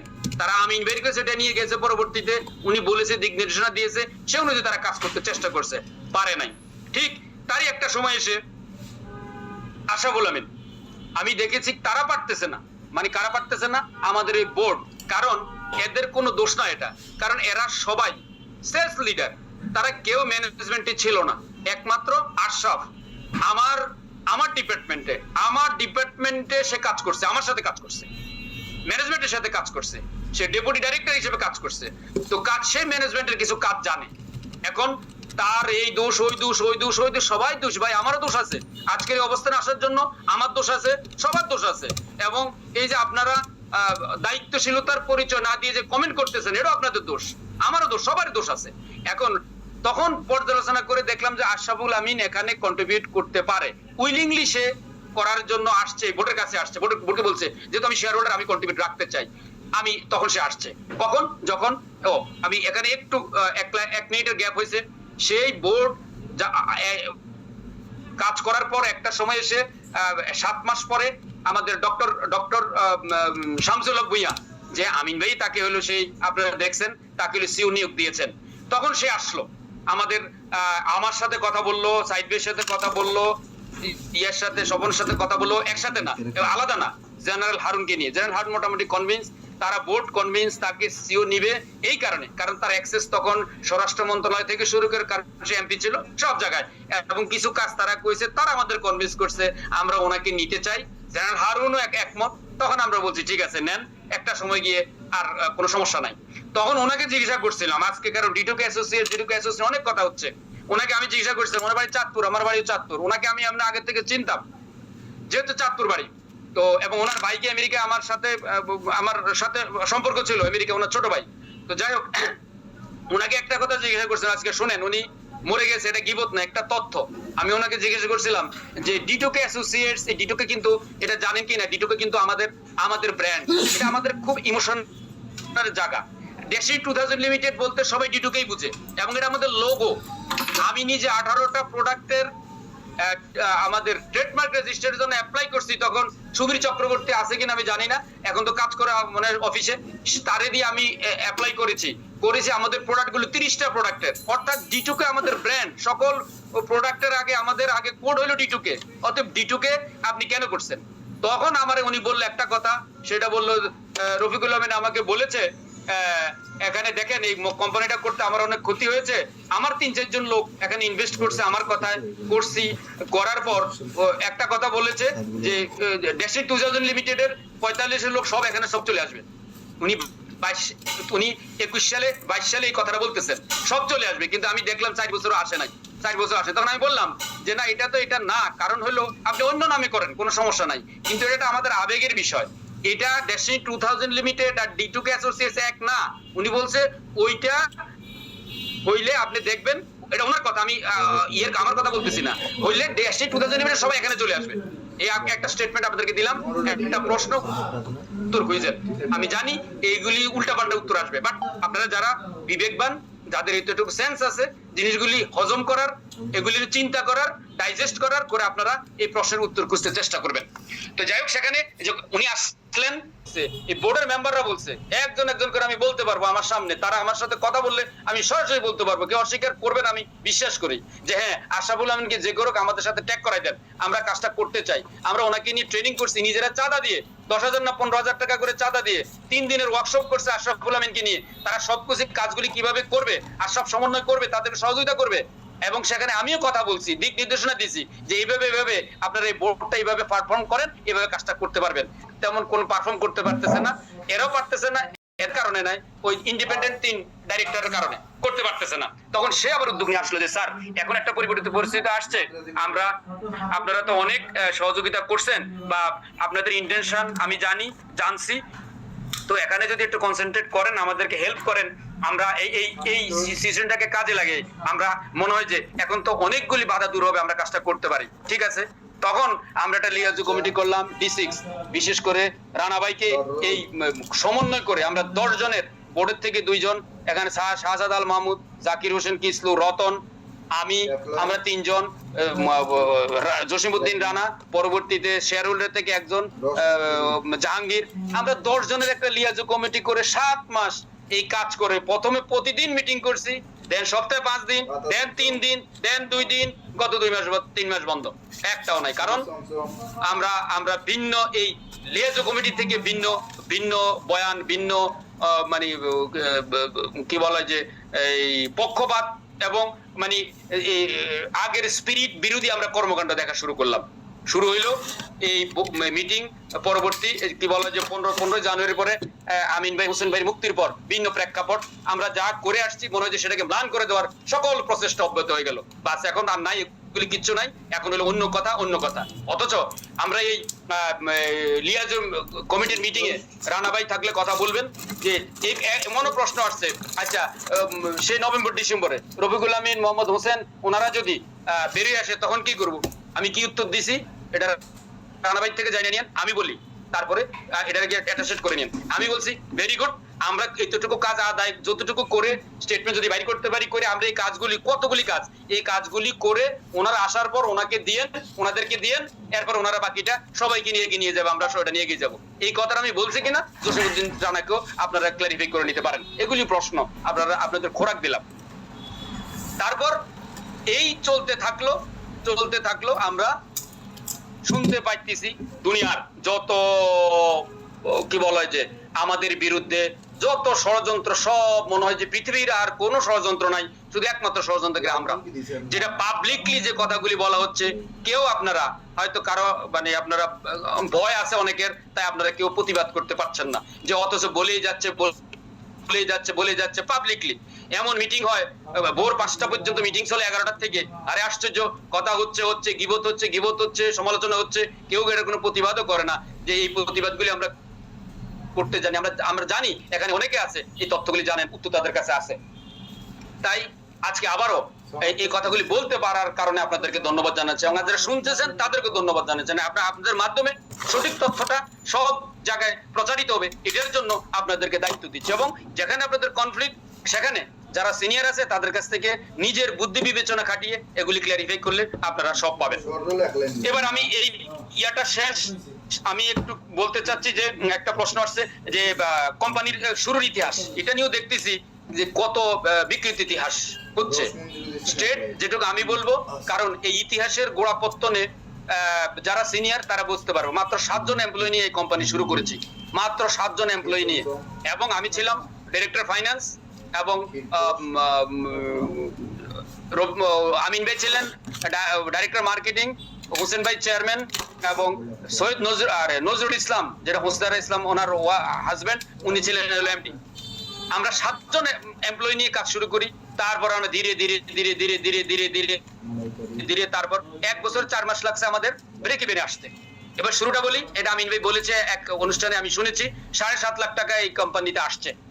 আমাদের ধরা হয়েছিল 1 লাখ টাকা করে, 1 লাখ টাকা কেউ দেয় নাই। আমিন ভাই 15,000 টাকা দিয়েছেন উনি বলেছেন, হোসেন ভাই 40,000 টাকা দিয়েছেন উনি বলেছেন, আবার ওনারা আবার লোন নিয়ে নিয়েছেন। যাক, সেই প্রেক্ষাপটটা আমি বলবো না, এটা সাইদ ভাই বলবে। আমি শুধু বলবো কোম্পানিটা শুরুর পর থেকে একজন ডাইরেক্টর বলতে পারবে না যে, আপনারা জানেন একটা কর্পোরেশন শুরু হওয়ার পর 1 বছর 4 মাস পরে কোম্পানি ব্রেক ইভেনে আসছে 2004 সালের মে মাসে। এই যে কোম্পানিটা চালাই, লোন আইনা, কি বলা হয় যে মাসের পর বেতন দেওয়া, ইলেকট্রিসিটি বিল দেওয়া, অফিস বিল দেওয়া, এই যে প্রতি মাসে যে শর্ট ছিল, এটা কোথেকে আসছে? এটার এককভাবে আমি গোফরান, আমি বলতে নাই, আজকে আমার বলতে হবে। এখানে আমাদের আরো 2 জন ডাইরেক্টর আছে, আজকে যারা কথা বলবে তারাও এটাকে স্বীকার করবে, তারাও 1 টাকা দেয় নাই, 1 লাখ টাকা করে দিয়েছে তাদেরটা। কিন্তু ওই 7.5 লাখের পরে আপনি মনে করেন এই 14 মাসে 7.5 লাখ টাকা দিয়ে কোম্পানি চলছে? হ্যাঁ, এই আমি বিভিন্ন ভাবে, আমি কি ফাইন্যান্স ডাইরেক্টর, এবং কি এক সময় আমিন ভাইয়ের উপর রাগ করে ওই যে নজরুল ইসলাম চলে গেছে, দৌড় আমার কইছে একটা বোকাবাজ, বলে যে এই করবে সেই করবে এই করবে, কোম্পানি চলে না, আমি চলে যাই। আপনাকে এগুলি সব আপনাদের মুখের বুলি, আপনারা আসলে কাজের না, কিছুই না। বলে সে ইয়েতে চলে গেছে, কি বলে যে জয়পুরহাট, তার পোস্টিং নিয়ে চলে গেছে, এটা হবে না। এবং 7 মাস পরেই ওই 7 মাস ভারপ্রাপ্ত এমডি হিসেবে আমাকে দিয়ে গেছে, কারণ টাকা তো পাইতে পারতেছে না, কারণ বেতন দিব কে?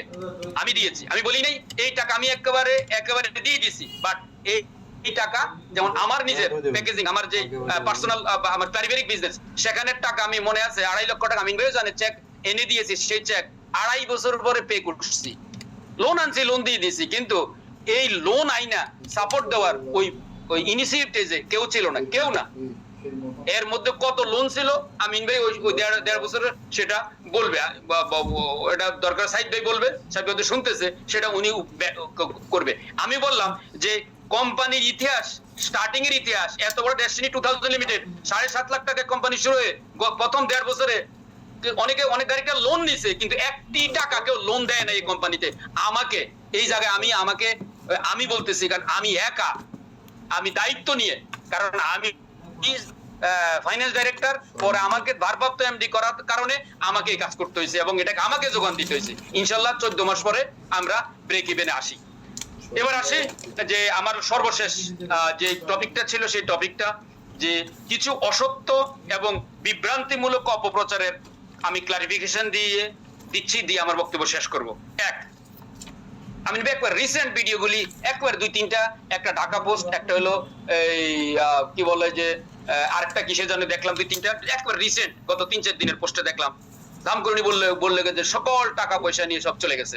এবং আরো কি 11 সালে আমরা বুঝতাম, এই জন্য 11 সালে আমরা করছি সম্পূর্ণ মিথ্যা প্রতিবাদ করছি, তীব্র প্রতিবাদ করছি এই কথার, এবং প্রত্যাখ্যান করছি এই কথার। 11 সালে ওনাকে বাঁচানোর জন্য অনেক কিছু করছে, আজকে বলবো, বাট 11 সালে নয়, 12 সালের ডিসেম্বরে আমি যখন বের হই, সেই ডিসেম্বরে হ্যাঁ আমি আমার কিছু জায়গা বিক্রি করছি, তাও তো যেগুলি আমার ব্লক বরং আমার নিজের সম্পদ আমি কি ইনকাম করি নাই? আমার নিজের সম্পদ বিক্রি করে কি আমি আসবো না? এই 13 বছর আমি কিভাবে চলছি?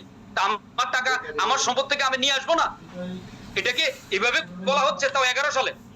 যদি 11 সালের কোনো প্রমাণ দিতে পারে, এই মিথ্যা কথার জন্য তীব্র প্রতিবাদ করছি। 11 সালে কোন সম্পদ, বরং 12 সালে যে সম্পদ কিনছি সেই সম্পদ 12 সালের ডিসেম্বরে এসে বিক্রি করছি। হ্যাঁ, আমি বসুন্ধরা আমি নিজে বাড়ি করব, যে বাড়ি থাকবো সেই জায়গাটা বিক্রি করে চলে আসছি। আসবো না? আমার কে টাকা দিচ্ছে? আমি কোনো টাকা উঠেছি নাকি? আমি কোষারের টাকা উঠেছি নাকি আপনাদের 10টা 20টা কোম্পানি করে আপনাদের ডাইরেক্ট বানায় টাকা উঠেছি? সেই শুধু তো আমার ছিল না। তাহলে কি করতে হবে? আমি আমার টাকাটা নিয়ে আসছি। আজকে মোহাম্মদ হোসেন, মোহাম্মদ রফিকুল আমিন, তাদের নিজের বাড়ি, ঠিক আছে, ওনাদের নিজের বাড়ি ভাড়া করে ওনারা খায়, ওনারা ছেলে সন্তান ওনাদের নিজের ফ্ল্যাটে থাকে, কিন্তু আমারটা পুলিশে থাকে। আমার একটাই ফ্ল্যাট যেটাতে আমি থাকতাম, এটাতে পুলিশ থাকে, এখনো পুলিশের কাছে আছে। বরং আমার কাছে আমার ফ্ল্যাট ওনার এই গত সপ্তাহে আমার পাঠাইছে সার্ভিস চার্জ 9,35,000 টাকা দিতে, অথচ চাবি আমার কাছে নাই। অথচ ওনাদের ফ্ল্যাটে ওনারা থাকে, ওনাদের সন্তানরা থাকতে পারছে, ওনারা থাকতে পারতেছে, কারণ এটা ওনাদের বেনিফিট। এই যে ওনারা সারেন্ডার করছে, ওনার বেনিফিট গুলি পাইছে, ওনারা ফাইট করতে পারছে, এটা ওনার বেনিফিট। আমি এই বেনিফিট থেকে বঞ্চিত, অথচ আমাকে উল্টো পাল্টা আমাকে কি করেছে, ব্লেম দেওয়া হচ্ছে, যাতে করে আমাকে বিতর্কিত করা যায়, আপনাদের মতো লোকদের কাছ থেকে নেগেটিভ এই ধরনের অশালীন কিছু কমেন্ট করতে পারেন আপনারা। এই জন্য এই ষড়যন্ত্রগুলি আমাদের বিরুদ্ধে করা হচ্ছে।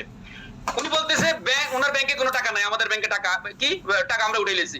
আমি তো বললাম একই অর্ডারে, একটা অফিস অর্ডারে সকলের ব্যাংক অ্যাকাউন্ট জব্দ করছে। তাহলে উনি বলছে ওনার ব্যাংক তখন বন্ধ, তো আমার ব্যাংক খোলা, আমার ব্যাংক তো বন্ধ। এক দ্বিতীয় কথা হলো যে মিথ্যা কথা আরো বলতেছে আমার 2.5 কোটি টাকা ব্যাংকে আছে ওনার, আমি ওই আমাদের চার্জশিটে ওটা আছে, আমি ওনার 10 লাখ টাকাও দেখি নাই। আজকে বললাম আপনার প্রশ্ন, আমি বললাম না অথেন্টিক, উত্তর নেন। আমার 2.5 কোটি টাকা ব্যাংকে রয়ে গেছে, আছে গচ্ছিত, আর ওনার 10 লাখ টাকাও নাই। আমি ওই ইয়ার অনুসারী বলতেছি, এর হইল থাকতে পারে। আমি বলতেছি কেন নিয়ে মিথ্যা কথাটা বলে আমি জানি না, আমার কেন অপবাদটা দিচ্ছে, কারণ এটি প্রতিহিংসা, এটা দেখানো ঠিক না বলে আমি মনে করি। দেন তারপরে যে কথাগুলি আসছে, উনি বলতেছে পাওয়ার চট্টগ্রাম অফিসের একটা মিথ্যা অনেক আগে থেকেই বিভ্রান্ত করার চেষ্টা করা হচ্ছে।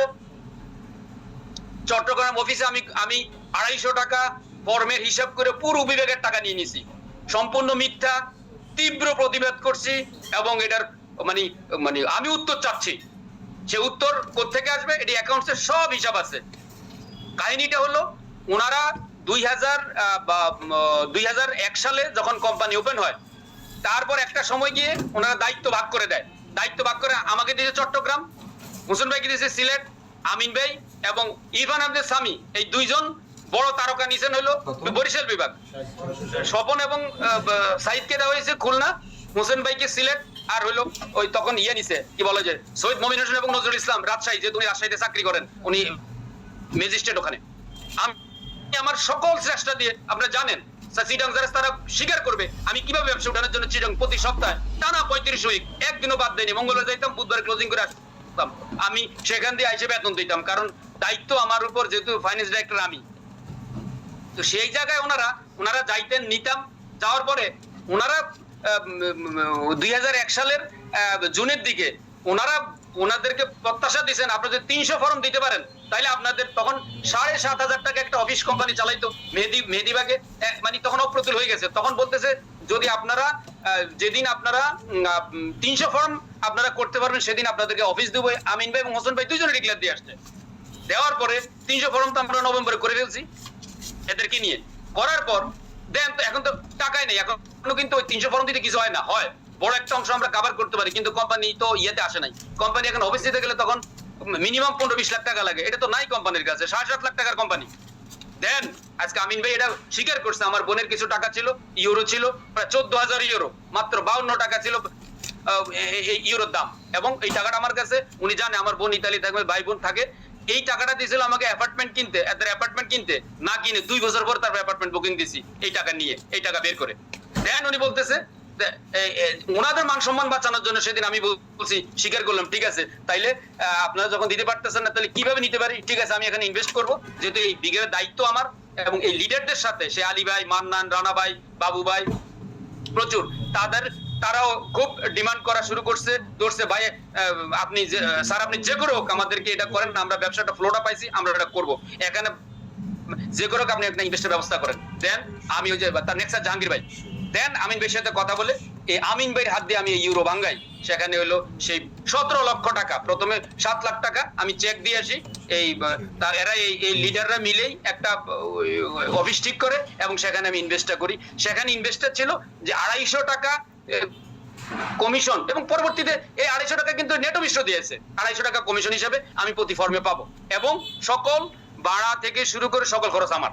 ওকে দিলাম, আমি হিসাব করে দেখলাম প্রথম দিকে আমার সমান সমান আস্তে আস্তে কিছু প্রফিট হবে, আমি টাকাটা উঠাইতে পারবো। সবচেয়ে বড় যে আমার বিবেকের দায়িত্ব, আমি যাতে করে এখানে সাপোর্ট দিতে পারি, ওনাদের কমিটমেন্টটাকে আমি রক্ষা করতে পারি, এটা এই কনফিডেন্স নিয়ে দিলাম। ইয়া তো ছিলই, কি বলে যে সংশয় তো ছিলই, কিন্তু তারপর কমিটমেন্ট নিয়ে যেহেতু নিজে দায়িত্ব নিয়ে কাজটা করেছি।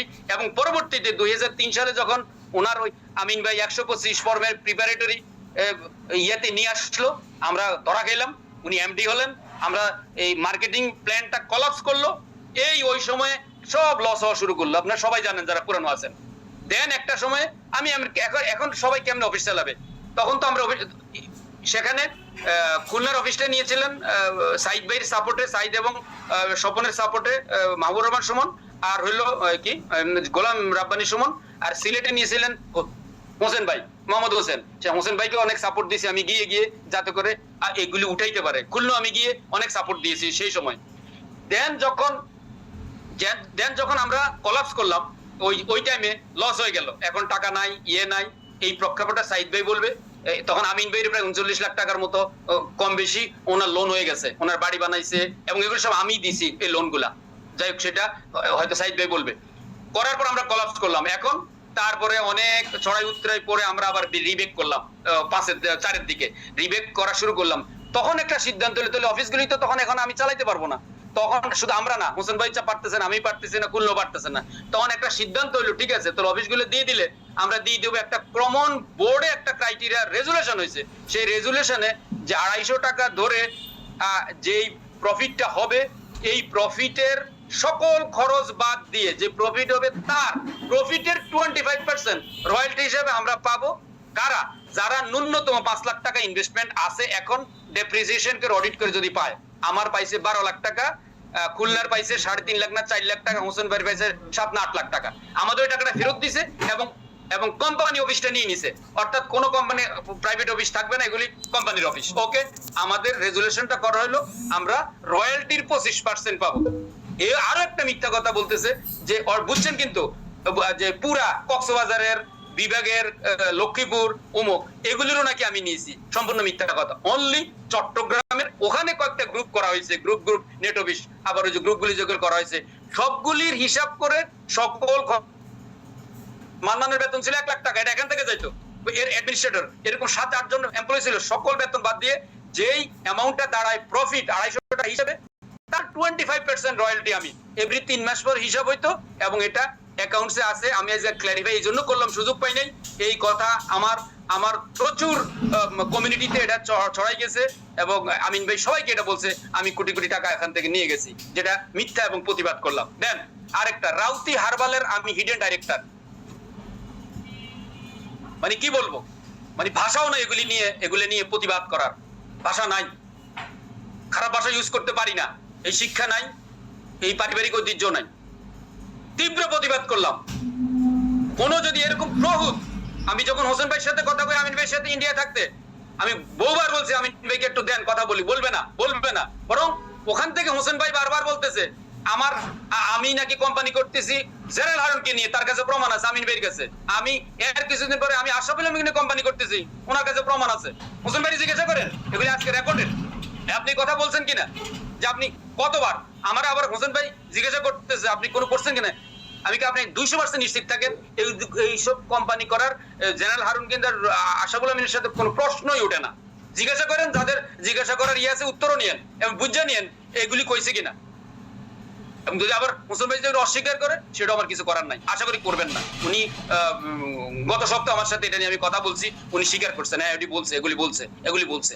তো যাই হোক, এই যে মিথ্যা কথাগুলি, এই কথাগুলি আমি প্রতিবাদ জানাই।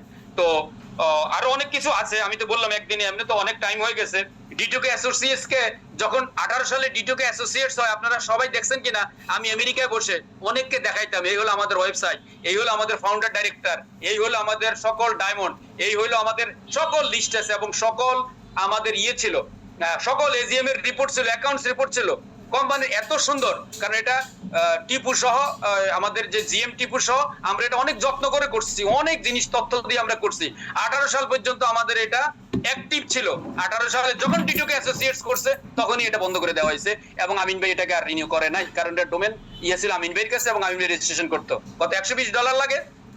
আপনি আজকে বলতেছেন, নিজের মুখে স্বীকার করছেন 40 কোটি টাকা আপনি নিছেন কোম্পানির জন্য, তাহলে 120 কোটি টাকা, $120 কি আপনি এটা করেন নাই? কারণ আমি যদি বলি, এটা সানুরুল এটা আসে, উনি কারণ ডেস্টিনি অ্যাসোসিয়েট ডিটোকে অ্যাসোসিয়েটস কে এস্টাবলিশ করার জন্য উনি এই ওয়েবসাইট বন্ধ করে দিয়েছেন। তাহলে ওয়েবসাইট বন্ধ করার আপনারা চাইবেন যে ওয়েবসাইট কেন বন্ধ হইলো? এটার জন্য রেসপন্সিবল কে? আজকে যে কথা বললাম, 2018 সালের থেকে আজ পর্যন্ত যে আপনাদেরকে উপহার দিলাম, এই যে বোর্ড, আজকে যে হাইকোর্টের বোর্ড, যে বোর্ডের বিরুদ্ধে কিন্তু অ্যাপিল করা আছে, তো এই বোর্ড চায় না, অথচ এই বোর্ডের কাছে এখন অনেক কিছু প্রত্যাশা করে, আবার এই বোর্ডকে এখন দ্বিধা বিভক্তি করে ফেলছে। বাট এই সবকিছু কিন্তু এই বোর্ডের শক্তি, যা করবে এই বোর্ডে করবে। আমরা যতটুকু করছি, এই লাইসেন্সের আবেদন পর্যন্ত সকল বোর্ড রেজুলেশন ক্লিয়ার করে আমরা করছি। এরপরও কেন জানি কি ষড়যন্ত্র এখানে হচ্ছে, এটা আপনারা বের করবেন, কোম্পানি আপনাদের। আমরা অনেক দূর থেকে চেষ্টা করতেছি, এটা আপনারা করবেন। আমি বলতেছি এত কোটি টাকা, কেউ বলতেছে চেয়ারম্যান ওদিন আমাদের সাথে স্বীকার করছে না, এত হবে না, এটা কত হইতে পারে, 100 কোটি টাকা ম্যাক্সিমাম হইতে পারে। যাই হোক, যত কোটি টাকা হয়, 18 সাল থেকে আজকে পর্যন্ত একটি টাকা এই বোর্ডের কাছে, এই যারা পরিচালনা করেছে, জেনারেল হারুন থেকে শুরু করে এই বোর্ড পর্যন্ত একটি টাকা কই আমিন ভাইয়ের ওই জায়গা থেকে তো আসে নাই, কেউ তো দেয় নাই। তাহলে আজকে বলা হচ্ছে কি বিনিয়োগ ফেরত দেওয়ার জন্য ডেস্টিনি ডিটোকে অ্যাসোসিয়েটস এর ওই কোম্পানিগুলি চিল্লাইতেছে বিনিয়োগ ফেরত দেওয়ার জন্য। ওদের বিনিয়োগ তো ওখানে, নট ডেস্টিনি 2000 লিমিটেড। আবার শুনতেছি তাদেরকে এখানে শেয়ার দেওয়া হবে, যে 70 কোটি টাকা রয়েছে এখান থেকে তাদেরকে শেয়ার দেওয়া হবে। অথচ কোন স্টেজে এখনো একবার নয় কতবার এই আলী সেন্টারের লাইন কাটা হয়েছে? কে টাকা দিছে? কে সহযোগিতা করছে? তাহলে আমরা কি ওখান থেকে 2-1 কোটি টাকা পাইতে পারতাম না?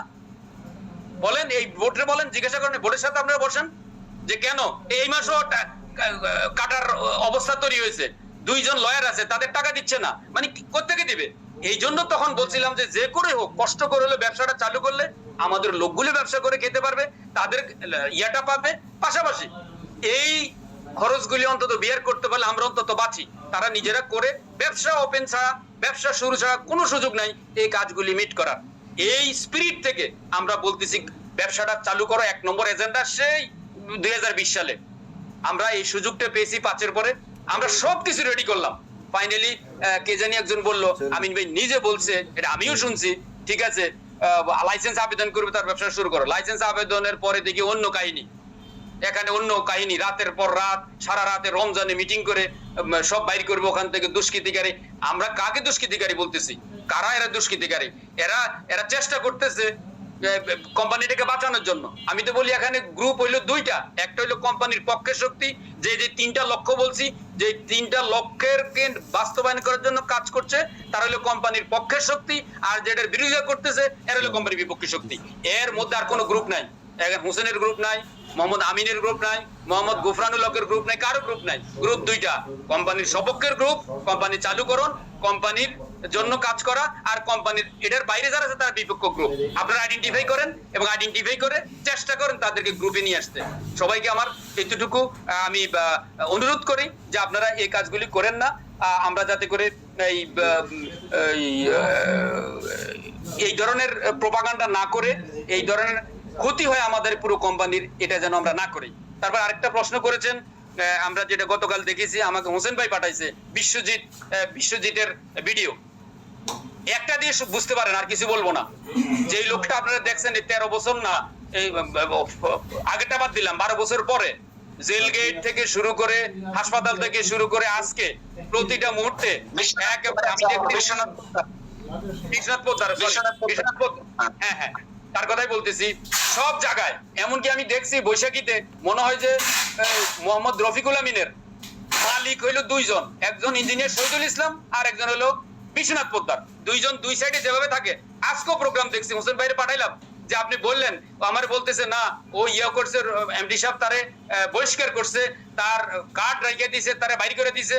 তখন দেখলাম যে তার 15 মিনিট পরে কে জানি পাঠাইলো যে বৈশাখীতে মিটিং হচ্ছে এবং আমিন ভাইয়ের বাম পাশে হলো মোশাররফের সাথে হলো খুব বীর দর্পে বিশাল দেহ নিয়ে বিশ্বনাথ পোদ্দার ওখানে দাঁড়িয়ে আছে। বিশ্বনাথের এই কথা আমি উচ্চারণ করবো না, আপনারা শুনেছেন সবাই আশা করি। আমি এর তীব্র প্রতিবাদ জানাই, তীব্র প্রতিকার চাই। এরপর আমি যে কথাটা বলতে চাই, পলিটিক্স, রাজনীতিটাকে নিয়ে। রাজনীতি এটা স্পষ্ট বক্তব্য, আমার বলার কিছু নেই, আপনারা জানেন। বাট আপনাদের মতো আমি আরো বেশি বিতর্কের জন্ম দিয়েছি আমার এটা। আমি এই উত্তর দিতে দিতে আমার ইনবক্স থেকে শুরু করে ফোন থেকে, কারণ একটাই, ডেস্টিনির রফিকুল আমিন, ডেস্টিনি নিয়ে আসছে এবার রাজনৈতিক দল প্রমিনেন্ট, সেই যুগান্তর, সেই জনকণ্ঠ, দীপ্ত টিভি হেডিং করতেছে, 3টা ইয়ার হেডিং হইলো এরকম। তো যেখানে টকশোতে বলতেছে আপনি ডেস্টিনি রফিকুল আমিন, ডেস্টিনিকে ক্যারি করতেছে পুরাটাই। যদি করতে পারি, আমি তো বলি, আমার কথায় ফুটে উঠছে, আমি কোনোদিন ওভাবে রাজনীতি করি নাই, বাট আমি বিএনপি সমর্থক। আমি 2001 সালে কঠিন ভাবে আমি ইলেকশন করছি, করে আমি আমার প্রার্থীকে পাস করে আনছি। এখানে সবাই জেনারেল হারুন তারা সেক্টর ফোরামস নিয়ে 2008 সালের ইলেকশনে আওয়ামী লীগের কন্ট্রিবিউশন করছে, মোহাম্মদ হোসেন কসবাতে আওয়ামী লীগের ইলেকশন করছে, রফিকুল আমিন হয়তো করছে, আমি জানি না, আমি করছি। তা আমরা কি আবার নতুন করে এখন দল করব? কেন করব? আর এই পর্যন্ত একটা কর্পোরেট, বাংলাদেশের কোনো ইতিহাস নাই কোন কর্পোরেট হাউস থেকে কোনো পলিটিক্স হয়েছে, ম্যাক্সিমাম হয়েছে মিডিয়া। তাও সমালোচনার দেখবেন টকশোতে কত সমালোচনা করে কর্পোরেটরা, তাদের দুষ্কৃতি, তাদের অপকর্ম ঢাকার জন্য তারা মিডিয়া নিচ্ছে এবং এটার প্রতিবাদ করতেছে সাংবাদিক মহল।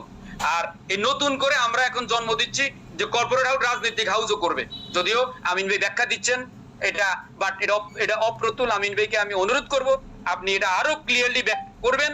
এটা ডেস্টিনি না, আপনারা ডেস্টিনি বললেন না, এটা আমি করছি। বাট যখন ওখানে ফিগার দেখি, তখন ওখান থেকে তো দেখি সেই ওনার কমিটির সদস্য, সেই বিশ্বজিৎ, সেই ইঞ্জিনিয়ার শহীদ, সেই আবুল হাসান, সেই সুলেমান মিয়াজি, এরাই তো দেখি, এরাই টিটুকে অ্যাসোসিয়েটস নিয়ে যা করার প্রোপাগান্ডা করতেছে, এরাই আপনার এখানে দেখলাম, ছবি দেখলাম সাকিবুজ্জামান, এরাই এমপ্লয়ি।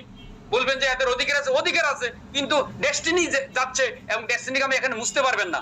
এটা আমি মনে করি এটা আমাদের জন্য, অন্যদের জন্য না, ডেস্টিনির জন্য এটা কোনো আঙ্গিকেই কল্যাণ বয়ে আনবে না। রাজনীতির মাঠে আমাদের যাওয়াটা, এটা আমাদেরকে অন্যভাবে মূল্যায়ন করতেছে, অন্যভাবে আমরা কোশ্চেনের সম্মুখীন হচ্ছি।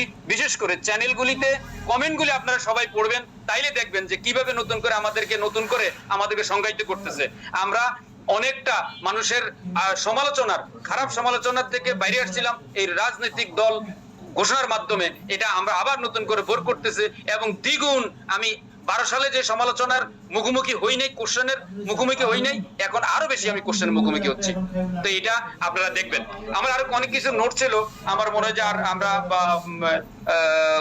বলতে পারবো না, সেখানে অনেক কিছুই আমি আজকে বাদ দিলাম। আমার নোট আছে, এগুলি বলতে গেলে অনেক টাইম লাগবে। যেটা বলছি, এই মিটিং আমরা কন্টিনিউ করব, আমরা থাকবো এখন থেকে, প্রতি মিটিংয়ে থাকবো। আর আপনারা ইনবক্স করেন, আমি উত্তর দিতে চেষ্টা করব। এখন থেকে ওতপ্রোতভাবে আপনাদের সাথে থাকবো। এবং যেটা বলে আমরা পালাই গেছি, আমরা দেশে আসবো না, আজকে এই মিটিং এর মাধ্যমে বলি, 18 সালে যখন প্রথম জেনারেল হারুনের সাথে কথা বলছি, জেনারেল একটা কথা বলছে, জেনারেল আপনি অবস্থা তৈরি হইলে কি আসবেন? আমি কি আপনি আজকে টিকিট পাঠানো লাগবে না, আপনি আজকে বলেন যে আমাদের কেস উইথড্র হয়েছে বা আমি ওখানে গিয়ে বিপদে পড়বো না, আপনার কথা আমি আজকে রাত্রে টিকিট কাটবো। উনি হাইসা বলতেছেন, জিগেন হাইসা বলতেছেন, না এই পাগলামি এখন করার দরকার নাই, সময় হইলে তখন বলবো, আপনার কনসেন্ট পাইছি। আজকে এই মিটিংও বললাম, যদি আমিন ভাই এই নিশ্চয়তা দিয়ে এনশিওর করে যে ওকে আমি আজকে টিকিট কাটে আজকে বাংলাদেশে আসবো, আমি আসবো না, শুধু স্বপন আসবে, সাইদও আসবে। এবং কি জন্য আসবে? আনন্দ ফুর্তি করার জন্য আসবে না, এই ডেস্টিনি 2000 লিমিটেড হাল ধরার জন্য আসবে। আপনাদের সাথে আপনাদের স্বপ্ন বাস্তবায়নের জন্য, আপনাদের হাতে ফিরিয়ে দেওয়ার জন্য, আমরা কাজ করার জন্য, আসার জন্য প্রস্তুত। তাই সকলকে ধন্যবাদ জানাচ্ছি, বিশেষ করে সেন্ট্রাল পিএইচডি ফোরামকে এবং আপনাদের সকলকে। আমার কথা হলো যে আমি বলেছি, আমারও কিছু ক্রোধ চলে আসছে, হয়তো কিছু মিস ওয়ার্ডিং বা রং ওয়ার্ডিং করতে পারি, এটা নিয়েন না, বা আমিন ভাইও নিয়েন না। আমরা কিভাবে আমরা আসলে সত্যিকার অর্থে 3 লক্ষ নিয়ে কাজ করার প্রথম লক্ষ্যেতে যে আটকে আছি, এখান থেকে বেরোতে পারি, ব্যবসাটা শুরু করতে পারি, কোম্পানিটাকে চালু করতে পারি, এবং সকলের দুঃখ দুর্দশা, সকলের অন্তদ্বন্দ্ব, অন্তঃকুণ্ডলগুলিকে আমরা পরিহার করতে পারি, এই প্রত্যাশা রেখে সবাইকে আবারও আরেকবার আমার পক্ষ থেকে ধন্যবাদ জানিয়ে আমি আমার কথা শেষ করতে হাফেজ।